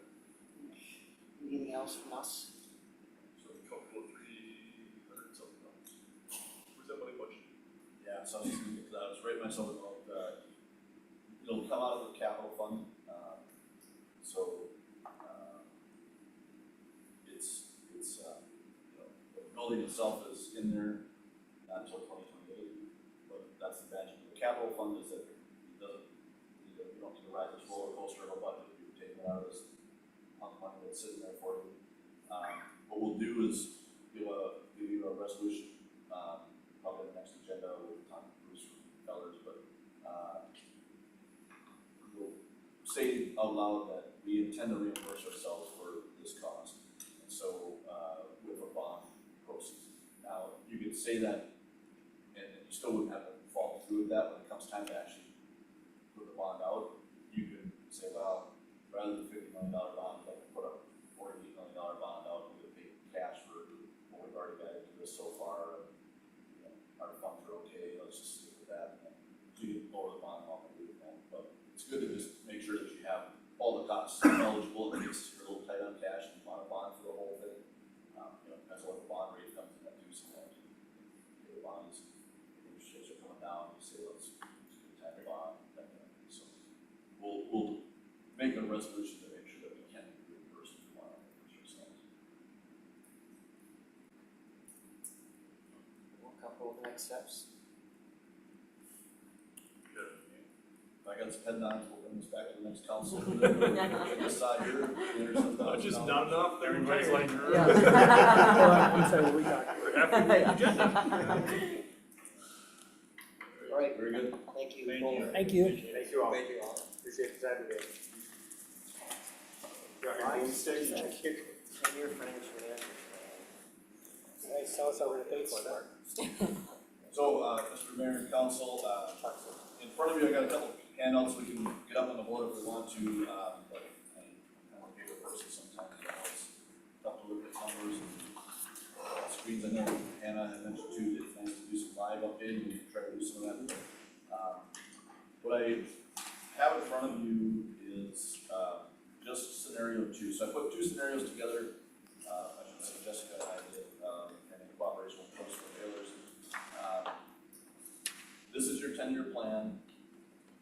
In the packet was scenario 1, which is last year's 10-year plan, simply updated to today's condition, everything we know about today. And what was a 16.4% increase plan for 2026 is the 10-year plan that was adopted last year. After you reduced the 2025 budget down to 9%. So there was a version of that plan in July, August, September, something like that, that had it a little different, but when you said, no, December we wanted 9-point-something% increase in the levy, then the resulting 10-year plan showed 16.4% next year. What you now see in scenario 1 is 17.1%. That is just again an update on everything we know about today. Then scenario 2 is what I call adjusted and optimized. So it's adjusted to today's conditions and optimized in a few ways that I want to go over here. I've got your printout versions. I don't know if you can see the highlight still. I'm sorry, the black and white copies. We're trying to save the cover. So at the top of page 1 of scenario 2 there you see the highlight on expenses. Those were at 4% across the board in inflation. And I think, you know, we're enough past COVID here. 3% is, for back the last 20 years, prior to COVID, you see 3% on average is a little bit more of a realistic number. I felt pretty comfortable about putting that number back down to 3%. So it was that adjustment made to the general expenses. The interest earnings, similarly, you know, we had been in a period of real low interest rates, so our interest earnings were very low. Jessica and I went back and forth on this. She was a much more conservative player in this. Last year we hit 220,000 or so in interest earnings. I tend to think that 2026 will actually exceed that because there's a lagging factor in that in 2025, even though the interest rates were closer to 4.5%, we still had a lot of things that were expiring on these old interest rates, right? 12-month, 24-month, 36-month financial products that were still maturing. We're about through with all we don't hopefully have too many of those low interest lock-ins that are still existing. So we should continue to grow.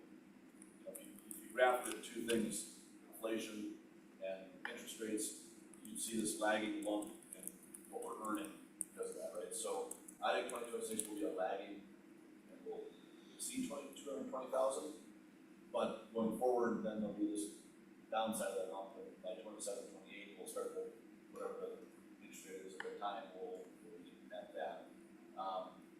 So we kind of landed on 150 just as across the board as a good number that we thought we could do for sure here. So 150 up from 95 previous year. Then down to line 20 there, where it says maintain general reserve fund at roughly 50%. So this, remember, is the number it's a little tough to wrap your head around, which is that in order to keep that percentage at 50% of your fund balance each year, you have to budget more than you spend. And that's unbalanced budget, but that's the way it has to be if you want to keep that 50% level. Because each year your budget goes up, therefore what's 50% of your budget also goes up. So you have to continue to add this number in. The last version of this, in scenario 1, I had this number a little lower to begin with, but going forward,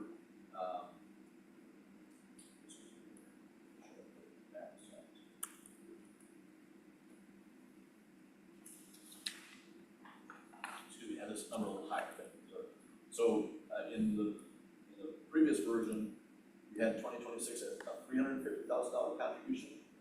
We've lowered that down to $250 because, of some of the other things we've adjusted, and so that number could be a little lower. And then we adjusted it out, as you can see, it kind of bounces around a little bit, just depending on what the previous year's budget implications are.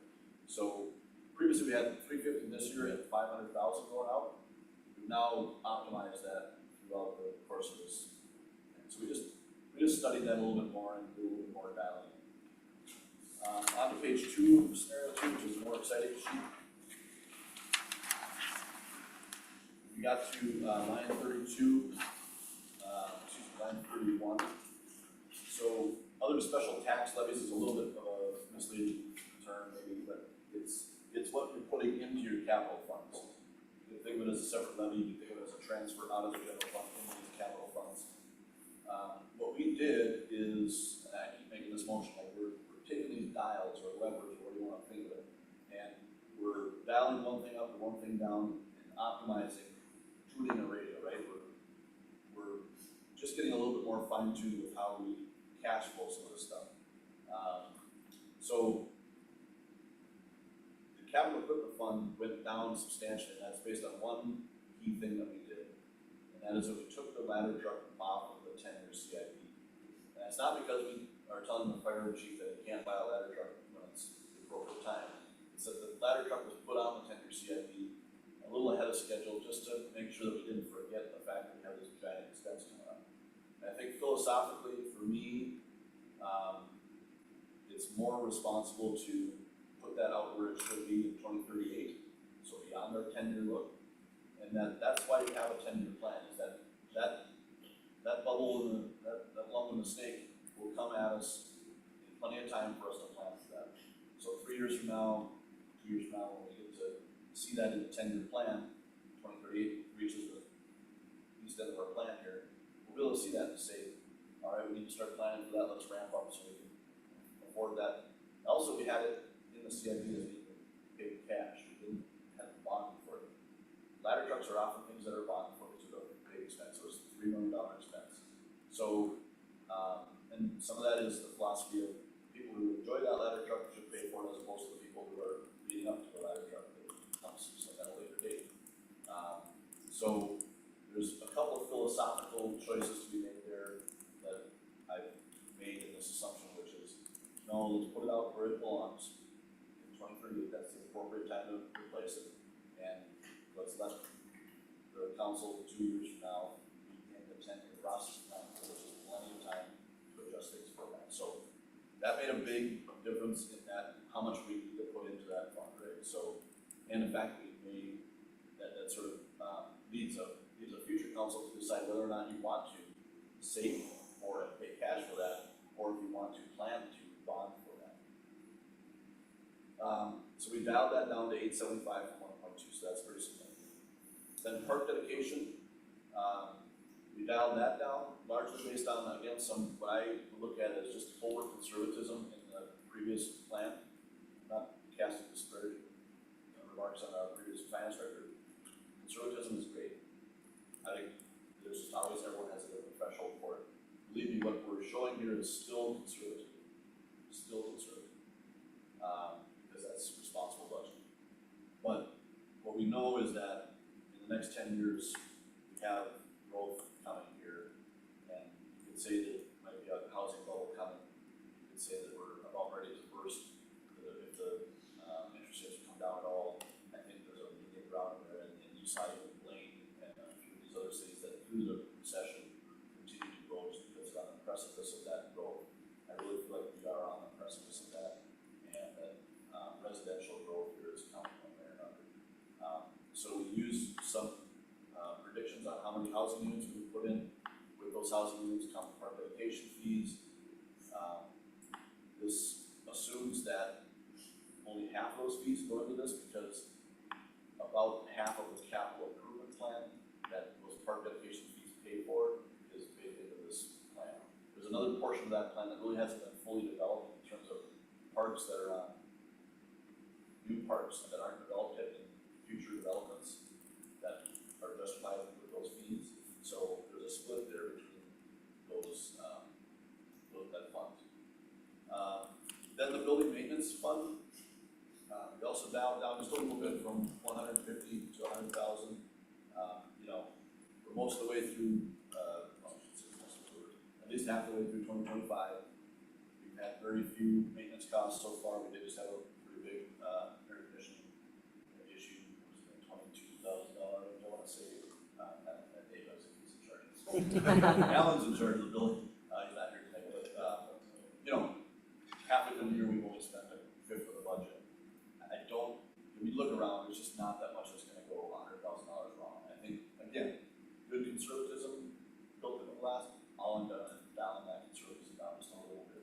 I still think the $100,000 a year that accumulates, right, would be put into the capital funds. This isn't $100,000 annually that just goes away. It's accumulated in the fund. So if you don't spend that money this year, $200,000 next year, $300,000 the year after, right? So I think that, not to say that there's not something moving out here in the next between 10 and 20 of a building, but I think we've got a very conservative approach here. So that's kind of the 2026 picture, and what you can see is that dials us down to about 13.3%. Still not probably where people want to be, but this is what I would call adjusted and optimized.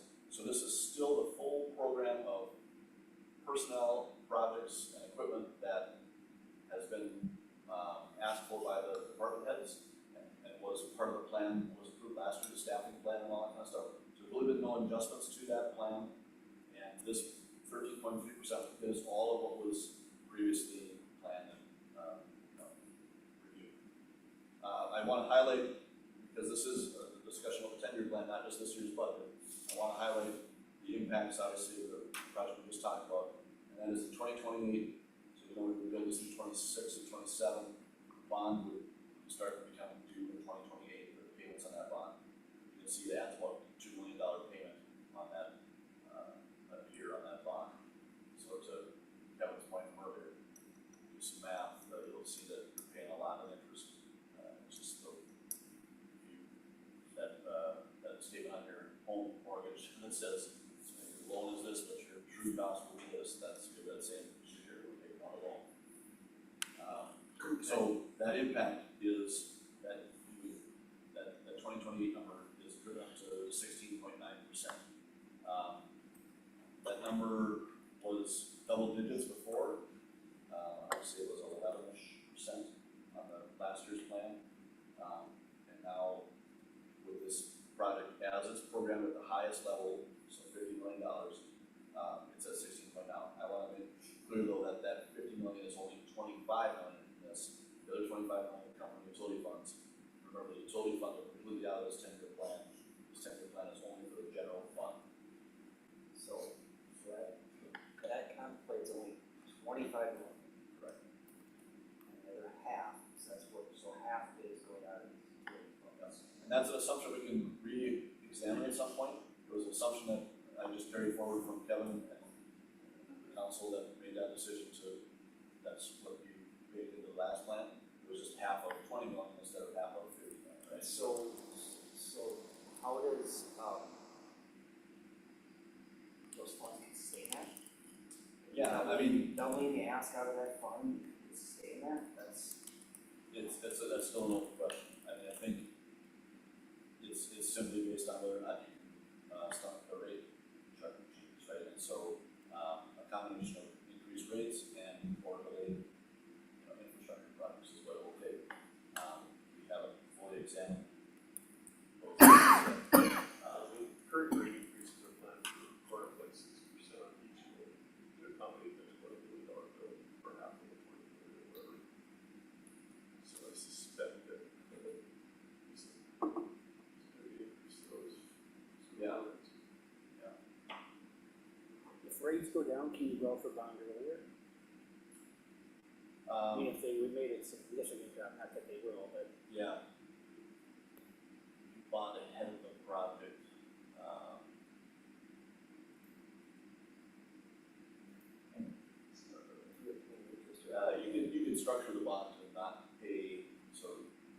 might end up being a wash, so you could say, I mean, you could start the payments earlier, I suppose. I don't know, I'd have to ask Bruce in terms of sell bond without the improvement being there, and if we could do that, we'd spend the money. I think it would be a wash if you wanted to wait to start paying on it until after the building is open, right? So the waiting a year and not making any payments to the principal would probably wash out any savings you have. But certainly when and if we see interest rates drop, yeah, that would be time to bond. I think that comes back more to our decision about how much to bond for, and how much to try to pay cash for. Same thing will go with our rate increases, right? Remember, the utility funds can be part of that bond, so you don't have to pay cash for that money. And you should, will have to be a part of the bond. Whether or not they can maybe put $1 million in cash in there and then just be a part of a smaller part of the bond, is a certain, open question. Or you should have your, those all 20-year bonds. So, a keen eye will see that this actually isn't a 10-year plan. Right. It's an 8-year plan. I appreciate you making it big enough for me. Well, and it has more to do with us just not having a finance director and staff issues, but, the next 2 years are nothing of a surprise, or you sort of follow the trend, because it's far out, we don't have as much planned activity, right? But, get back to your question. Well, like the Wayne City bond, is that? Oh, I'm sorry, 20 years yes. before. So, the true 10-year plan does not show any of those bonds dropping off. The first year they drop off is 2036. And so it's a 20-year bond on the YMCA, which is 2014. So 2034 is the last payment on that bond. Yeah, so the next 3 year's 10-year plan will be a little bit more optimistic as you see those last few years of as bonds fall off. Everybody's got better trend. Yes, So the YMCA comes off in 2034, yes. and when, and If not 2035. this building, this one's done, right? Line 27. Oh, city bond, yeah, and that is, I think a 20-year bond on that as well.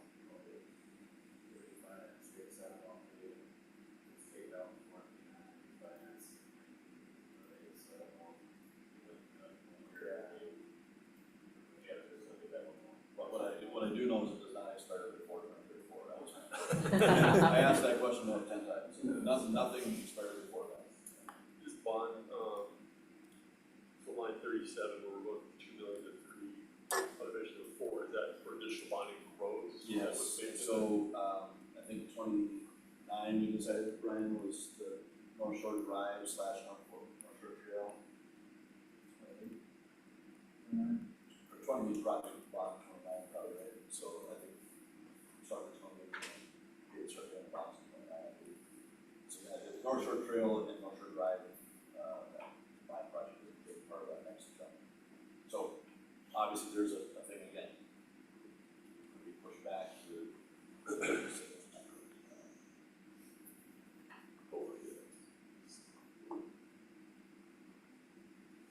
so I'll let you digest that for just a second, and then we'll go to the one sheet here.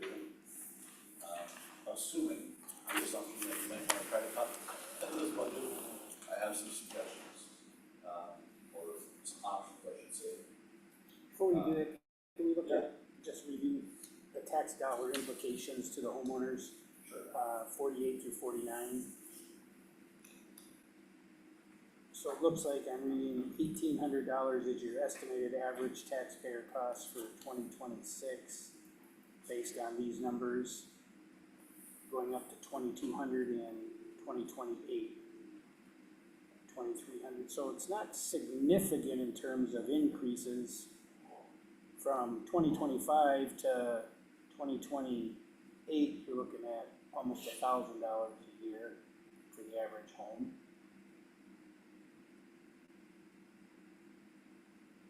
But they would be going up, if we just went on an average, let's say, it looks like your average has been around 6% to 7% the last few years. Or has it been lower than that? Going backwards, it's been lower than that, I'm sure. A lot lower than that? Okay. So, And I think, if you look at a 50-year history of most cities, you'd be able to get that 3 to 4% range. sounds almost unsustainable. Okay. So other than the two big increases, 2026 and 2028, we're not terribly. Yeah, I mean, as a percentage, they're big numbers. As I mentioned, most years that average home is seeing between $100 and $150 a year increase. And did you say as the houses are more expensive, this is higher as well? Or did you say, In terms of, if I showed you an example of $500,000 home, certainly that's the increase we want. Percentage is the same. okay, for some reason I thought you were saying sometimes that percentage changes as you get into like It $1 million gets properties. complicated. The tax structure is different on larger value homes. There's a certain threshold and then the rate goes up. It's wildly complicated. But it might not be like a $500,000 house and then you have $1 million house, it might not be double. It will, for sure, it'll be worse than that. Okay, so it's higher then. Yeah. The tiers punish the higher value homes. Okay. What's So one thing, in a conversation you and I had, you look at all these numbers, percentages are high, to Kevin's point, dollar amount isn't that great, but tax capacity number continues to grow, which is a big concern. Right, and so that tax rate on tax capacity, the blue highlight there, that is the number that, is concerning out in 2030. So, when you get up in the mid-50s, you're gonna be one of the higher tax cities in the country. Right now, you're, low end, yeah, right now, we're in the high 30s. Historically, we've been in the low 40s. Yes, so, very recently, we've been in the mid-30s, and, really bottomed out for a while there. Lots of places, whole Yeah, places. yeah. Average everybody came down, and I could try to put down that together for you in terms of where you're at in relation to other cities, but Historically, Columbus has been running in the low 50s. And now, just recently, last year or two, it dropped, tax rate significantly. But the business commission finally caught up with us, the business side. what would have an effect on that tax capacity besides population growth? really, it's based on your tax capacity, which is the valuation of your buildings. They consider commercial in that, or is that just So- residential? Everything. So when you look at total tax capacity on 43, that number is actually billions. This is what you have in terms of your taxable value in town, right? You have that much taxable market value. So that's your house, everybody's house here, every business, every building. That's what your value is, and there's a very, very complicated formula of everybody's tax rates. Go into that. Fiscal disparities, you see, it's on here somewhere, line 38, it's a sort of a thing where we put money into a pool and we get money back out of a pool based on our commercial, industrial, where right now we're winners in that. Maybe a day will be that trends down, right now we're predicting it to stay pretty stable. There's a line in here, local government aid, I think that was line 6. You can see that's a big fat zero. A couple years ago, we were getting $50,000 a year. We're out of luck there, and probably are for the foreseeable future. There's 10 different things that can go into the ins and outs of it, but, I always talk about, there's a numerator and a denominator. We're generally talking about the numerator, how much are we gonna spend? But we should always wrap our head in thinking about the denominator, and the growth of tax base helps keep taxes low, right? More people paying, generally leads to lower per person paying. The thing that this past one that you didn't include is in commercial growth, which includes multifamily. Yeah, okay. Which I always find frustrating, because we've got a lot of apartments Yeah. that are adding a lot to the tax base, but Ellers hasn't contemplated that, at least in the past projections that I've argued with, I think it was from So, You never can guarantee, like, right, I mean, Right. most deals will slow down with the increased tax rates. on the very bottom, 50, 51, 52 lines, you'll see some growth rates there for, tax-based, growth. The one I try to pay attention to is 52. 50 and 51, really talk more about the overall inflation of tax, land values and home values.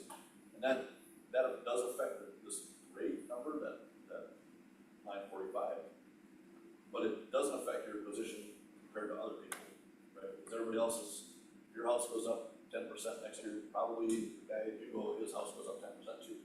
And so when you're comparing yourself to your neighbors, that doesn't help you. What does help you is new growth. And if you're adding new people to your new businesses, new square footage, that helps grow your tax base in a real sense, not just a relative sense. So we are projecting some growth there, again, trying to be conservative, 1% is not gonna seize that. We want growth.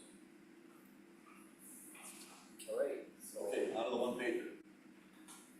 So if we're sort of accepting the idea that 13.3% is next year's budget with all very logical and not too risky of ventures into readjusting this plan, with the only major change of any sort of programmatic thing that would be eliminating the ladder truck from the 10-year plan. Then if the goal, as I've heard from some folks, is to try to get this into single digits, I've got sort of the biggest dollar ticket items that we have in our purview here to be able to consider whether or not to cut from the budget. So the starting line there, the top graph, chart there is for staff cuts. If we're making cuts to not existing staff but proposed staff. So the top line there, 13.3%, again, is the full complement of everything we've been talking about. And I've simply, no order of preference, but just by total dollar amounts in on these folks, I've started with the deputy fire chief, then on through the 3 police officers, public works person, and a police clerical. These are all in costs. These are not just salary. This is salary plus benefits.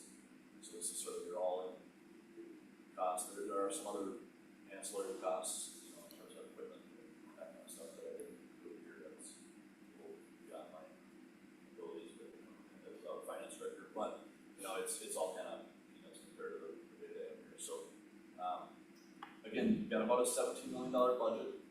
So 1% of that is $170,000. So for every $170,000 you cut, you save about 1% on the levy increase rate. So starting at 13.3, if you said we're not hiring anybody new next year in terms of new positions, not necessarily not replace existing staff that are missing, you could get down as low as 8.7% without making any other programmatic changes to what your projects are going to do or equipment you're going to buy. Separately from that, then, going to a different scenario under projects and equipment. So adding back all the staff positions, starting from 13.3 again. I just simply did what I would call a 1-year rollback. In other words, take a 10-year capital plan and push everything out a year. It doesn't necessarily mean exactly that, but it's doing 9 years worth of stuff in a 10-year plan. Does that make sense? So instead of having 10 years worth of stuff in a 10-year plan, it makes sense. You say, well, we have to get by with 9 years worth of stuff in a 10-year plan. And we just ask your department heads to take their CIPs and stretch them out accordingly. And what that would do is it would allow us to turn that dial down on each of those by this amount roughly. And you can see how far you can get. You essentially have 3 main capital funds. Capital projects is your street projects. Capital equipment is your trucks and your that kind of stuff.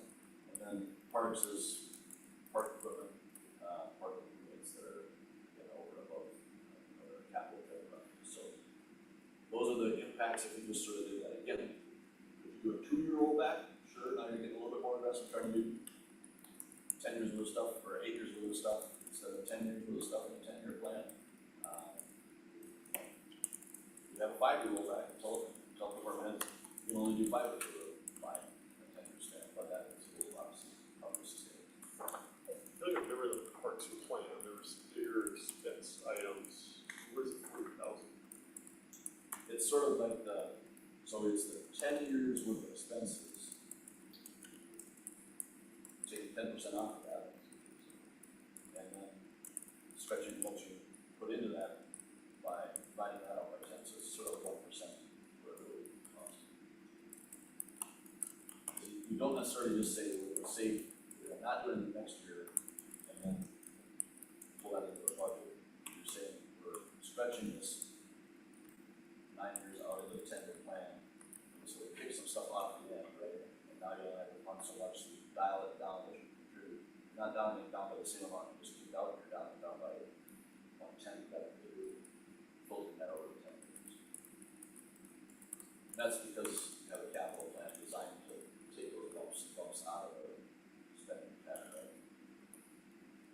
Do we have any cash on hand that we could use to pay down some of this for the 2026 budget? Yes, and the only cautionary tale there is that if you simply say, let's just put cash towards buying down this year's budget and have an unbalanced budget, so we're just gonna count on more revenue than we are gonna have expenses. Next year's levy increase, we'll have to make that up at some point, right? So you won't have that cash next year. And so you'll have to then say, our levy increase this year is gonna be this much more than it would have been otherwise. That makes some sense? Yeah, if you want to follow it. Yep. Right, you would have to. It throws everything off, but Yes, but if you infuse cash, you're simply starting from a lower point, and you're having to make that gap up at some point. Doesn't have to be the next year, but you're gonna move that going down the road a little further. Well, kind of like eliminating all these hires, you say 4.5%, you say, oh, we'll do it next year. Now we go from 4.6 to 9.5%. Yeah. Yeah, that's a good point.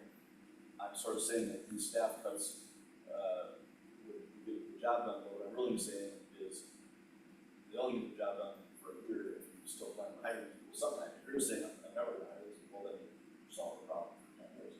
But if you say, no, these are needed, and just not this year, you're really kicking the can down the road, in a very similar way to just budget cuts. and I don't think we've seen yet much detail as to the ask and the needs of these positions. Have we really? I mean, probably previously, I hope, is like I would have fun, Definitely, I mean, Alan applied for a grant 2 years ago, or 2 years ago, but we were funded that position for 2 years. I don't know, did you apply?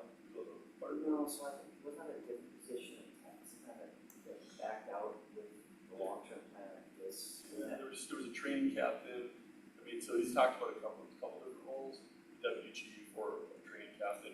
Either situation, it was a second full-time person, because there's no number 2 right now.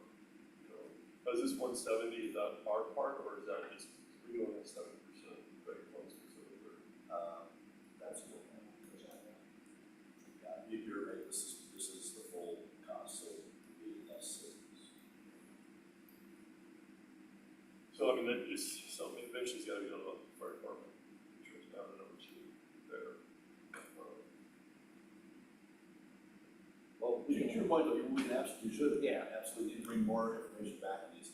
I think tonight is trying to get a feel for, is that the direction you wanna, you wanna try to do a little of both of these, you wanna try to lean on staff, you wanna try to lean on projects and equipment, stretching out that CIP, you wanna mix and match, do you not, is 13.3% okay as it is, and trying to get a little general feel of where you wanna go. Any thoughts, council?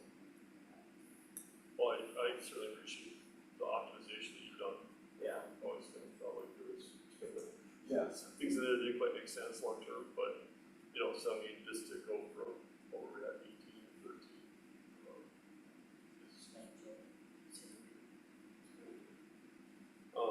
I mean, I guess the second thought is, probably we lean towards mix and match if we can.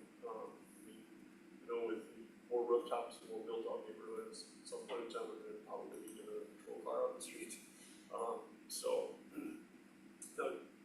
Chief, I'm curious, with these additional, officers, should we say, give that the green light? Do we have the equipment for them in terms of vehicles, rolling stock, or? I would say so. With 2 patrol officers, with the sharing of vehicles, that's what we do right now. I think we'd be sitting just fine. If you start adding 4, 6 officers, which I'm not asking for, then you're looking at additional couple more squad cars. Yeah, definitely.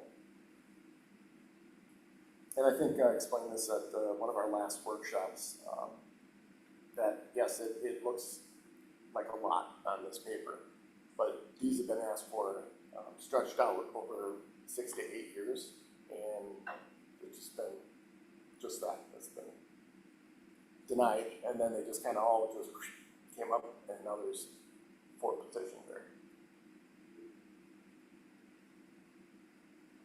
Chief, remind, are the CSOs, are they on the streets yet? Yep, they're on the streets. You might have seen them July 4th. They were working quite a few hours.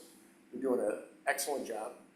And Mark and I were talking about, boy, is there some way to come up with some kind of schematic to show that, how many calls are they taking versus officers, and taking the call load away from the officers. Their first couple of weeks was just learning, of course, their positions and all that. But yeah, they're taking animal at large calls, lockouts, helping out with traffic, not enforcement, but some, parking and things like that. So they're definitely doing a great job. Mark and I talked about this, but to actually see that impact, we'll probably have to, look at that next year or what have you. Not trying to put you on the spot tonight, but, going forward, we'll see what those numbers. Yeah, certainly, obviously, the police is 4 out of these 7 positions here, or whatever. I think it's important for us to bring that back to you in a way that shows, a graph of population versus number of police officers over the last 10 years. Call volume versus number of police officers over the last 10 years. Do some benchmarking, I think you'll find benchmarking is tough, just because it usually is, but, I know call volume is across the industry is way up since COVID, and, just a whole different world out there, right? So we'll put together some of that information in terms of, get some of those charts so we can see graphically what this looks like. And also just, sort of more anecdotally to what the staffing plan looks like, how many officers on the ground at any given time, and all that kind of stuff, and then, a little bit more information on that. So as far as the question that you asked, I want to like to see a combination of these. Capital projects is kind of hard for me to take that. You're underfunding roads as it is. And so, made that effort in the last 2 years to really up that, so go backwards would be favorable, but some capital equipment, a position or 2 up top there, just a little lower would be my desire, but. And even if we didn't do anything, if you break it down to the ridiculous, you're at 74 cents a day. If you leave it at 13.3%, you're at $1.77 a day if we get to year 2028, and you're at $2.15 a day if you get to year 2029. But my point to that is when we go to when you go to the public, and the public hears about this, because I had someone at the public school meeting say, is it true you're gonna go up 16% next year in taxes? And you try to explain to them, no, that's not what's gonna happen, but you gotta break it down, I think, to more ridiculous numbers. It's a lot of money. I'm not saying that $1,000 or $800 or $1,600 or whatever it is a lot of money, but in the scheme of things, it's not a lot of money for what you're doing for the city. And you start eliminating these types of things and sacrificing infrastructure, sacrificing, quality vehicles, public safety, start sacrificing everything else. I mean, to me, it doesn't make a lot of sense. I know it's a tough thing, and I know that depending on how this goes, maybe you don't get reelected again, but I think if if, Oh, wow. but I think if this council doesn't do something, the councils I've seen over the last few years have really had a tough time, and I know you guys have been serving in the past, and it's really tough to get your budget up there to do any of these things. Because the public is so scrutinizes everything you do. Just a couple counterpoints. Yeah. The last two councils, you know, that Yeah. three of us have been on, we raised taxes. Yeah, no, I know, and I haven't complained once. We appreciate that. My concern. And my taxes aren't cheap. My concern, as I said before, is not about being elected. Right. It's just imagination. I Right. got plenty of things to do. Right. But it's creating an environment where there's some people that are motivated by low taxes. They come in here and just make a sledgehammer to this stuff. And Yes. it's $104, and they just, first week of the year, they said, let's cut $100. Right. That's, No, I get it. those are tough. So that's the balance that I think we need to find. The better we can tell the story, Right. the easier it becomes to Right. say, this is why we're doing this. And there's many people in this community, in my opinion, that know that where we've been for the last handful of years, and where we're still trying to plow out of, is because of what happened 10, 12 years ago. And so we just need to be careful to avoid that. You gotta remember everybody that complained about the YMCA and how many people use that facility, right? And all the people that complained about this building, but how many people really use it and see the benefits now? I mean, it's a growing city, and unfortunately, you have expenses. Well, at that point, back to, as you guys are pulling numbers together, and trying to make a case for these officers, or we try to go to the public and make a case for these officers, I'd just be curious what those, if there's been much change in response time. Because as we have more houses, planned for on the other side of the lake, and we're going more out by, all the different developments that happen. I just think there's an impact, that reason, just part of the reason behind that, if that makes sense. I'm sure there is, and Mark's mind works a little bit different with mine. He's like, oh, we'll get in these numbers and all these things, whereas I look at it from up here, this way I look at it, it's like just like you said, the population has grown. We all know that the population has grown for us, like over the last 10 years. You look at call volume, just in 2022, we took just under 15,000 calls a year, and now we've taken, I think we're, 3,000 more calls a year. So it's just those types of things. And what happens when you don't increase some more boots on the ground? Response time is going to go up, and it's just difficult to show that. But that's what I look at, is that there is an impact. It's just trying to show that and explain it. I think it's real life what happened here in Forest Lake. Mayor Johnson came in here, built this building, $9 million to the Y, and then turned over and we're cutting $1 million, and then we're doing this. So to avoid that, if I get reelected or not, it's not that, it's what we can sustain for the city long term. It's important to have those changes. School district right now, and they spend a lot of money, and facilities are great. I'm sorry, you've got a board in there right now that's doing some really bad things, and a lot of that's the reaction for those dollars. So I think it's a great point here. This is long term, not about the 5+. Right. It's just trying to sustain the city. And it sounds like they're coming back asking for money too. Yeah, we'll definitely get you some numbers and so you can see them, and even have them up on the projector or whatever, so that way people can see it, the public can see it.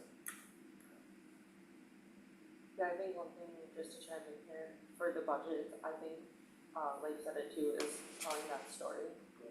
Especially for, we would love to, do a 13.3%, of course, because when you break it down to the numbers, like, why wouldn't you? But that's one thing that we haven't always been good at, is telling that story of what those numbers are, what the impact is to people, and then even, what it looks like for kicking the can down the road, and how all of these positions are beneficial.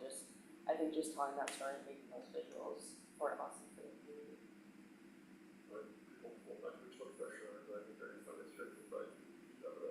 Yeah, she will, she'll do it by September, so it's just coming I'm getting emails from her right now. She is excited, so, yeah. And I think the other thing, just, this average home or whatever, but the commercial impact on commercial, there's a lot of small businesses, including myself, that are struggling to stay open. To the point where I'm getting the dispensary business to say, and to be quite honest with you, and candid, for survival, and it's just, that's being honest, not something you wanna do. It might be something the city needs to. Something you have to do, and so, that's the thing that weighs on me as well, is the commercial, pieces of it, so. No, I get it, I mean, the impact, the business owners, the more expensive houses in the city, I mean, it is significant. But I think if we do a good enough job and we figure out the best budget and get that message really out to the public, they will, because I'd like to be reelected, they will reelect us because they see the benefit and they see the direction the city's going as a positive, not as a negative.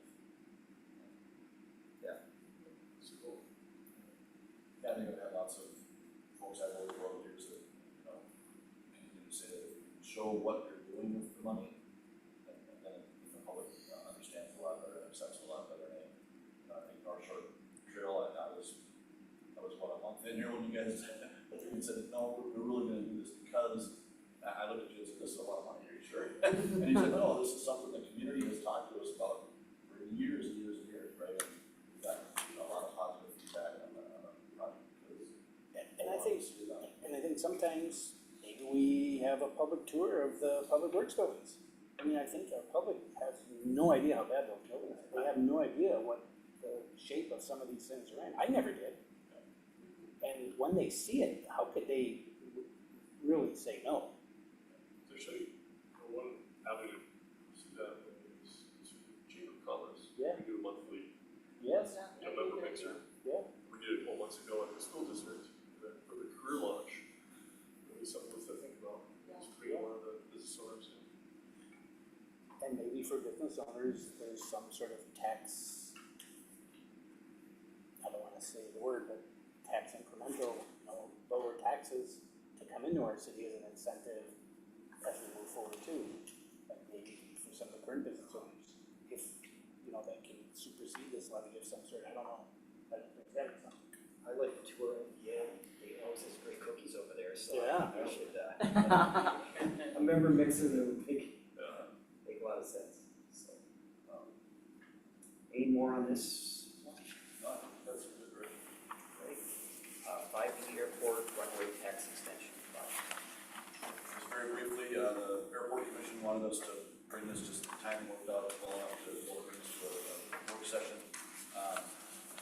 Unfortunately, what's driving the discussion here today is that we had a plan in place for the capital improvements on the airport, and then that last minute decided to take their funding from 95% to 90%, which doesn't sound like that bad a deal, but it took our percentage of the project cost here for this runway and taxiway extension from 70,000 to 140,000. Luckily, good bids have us at a 129, I think, is in the packet. But long story short, we don't have $129,000 in the airport fund. That doesn't mean that we can't do the project. It just means it's something that we should discuss as to whether or not we want to do the project. I think the airport commission, sort of asked them to make a recommendation. They just felt a little uncomfortable recommending going outside of their own, what's in their coffers, right? And they'll gladly come back to you with a recommendation if they sort of get a few head nods that you even want to go that direction. I think, of course, the danger is that historically this funding was at 80% in the years, and there's the danger to go back to 80%, and then we're stuck with, $280,000 instead of $140,000. So there's nothing that says you have to do this project. There's nothing that says the airport will shut down if you don't. But we do think it is an important project in the general growth and health and vitality of the airport. We think it will attract more interest in different businesses that will want to come there. We're starting to get a little interest in the business side of things there. Got a few hangars that the airport has designated as commercial and that are generating some interest from want to do business here, and we think this project would be an important part of that. Tonight, we're just sort of looking for, yes, sort of, head nods or shakes of the head as to whether or not we think doing a project at this point in time with some pretty decent bids, but a little bit lower funding source is a good idea, or do we just need to push pause and wait to do this a couple of years from now, but kind of accumulate a little bit more in the airport fund. If we went forward with it, where would we pull that issue from? Probably just from the general fund, levy excess right now, we're gonna end the year, ahead of, under budget, and, we'll probably just pull it from there. We could do an interfund loan, the sewer fund could loan the airport fund and have the airport fund pay this back. Could you do that with like a loan from the general fund to the airport? Yeah, either way, any of our funds could make a loan to the airport fund. And just set terms of that payback.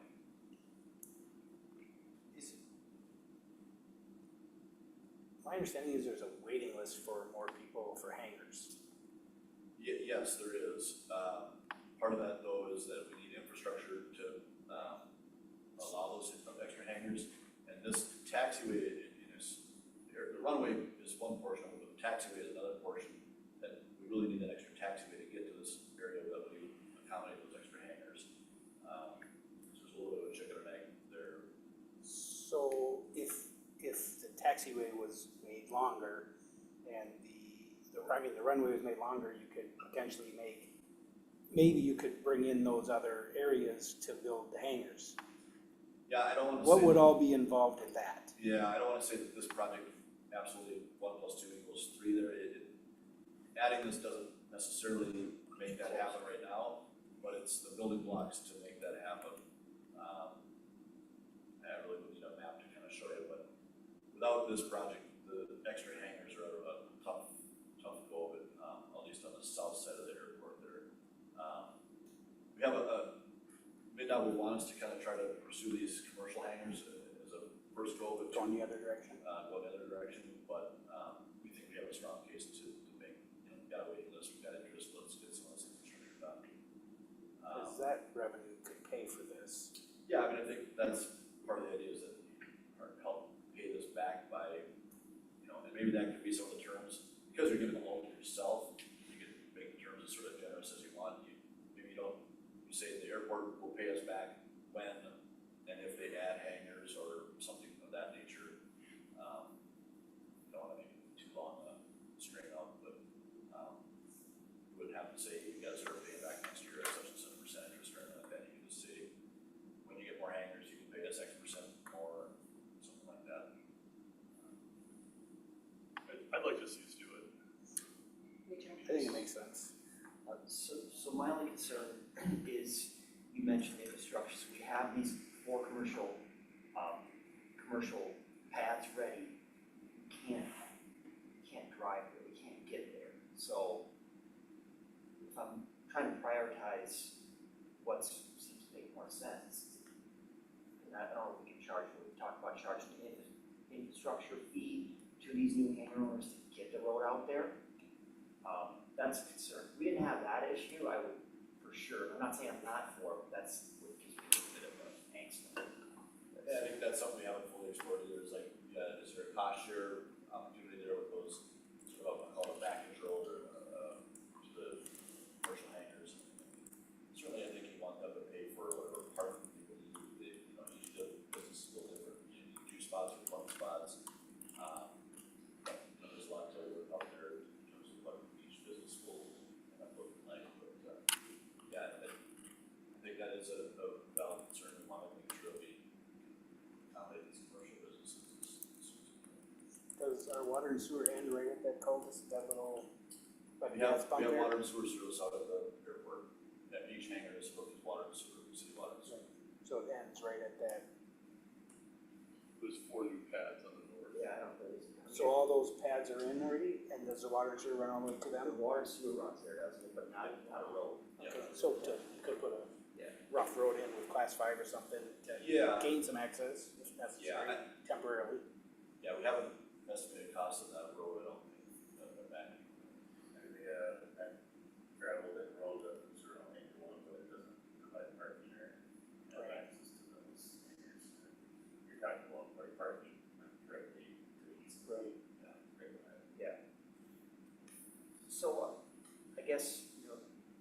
thing on the disagreements out at the airport, the one thing everyone agrees on is they want the runway stretch.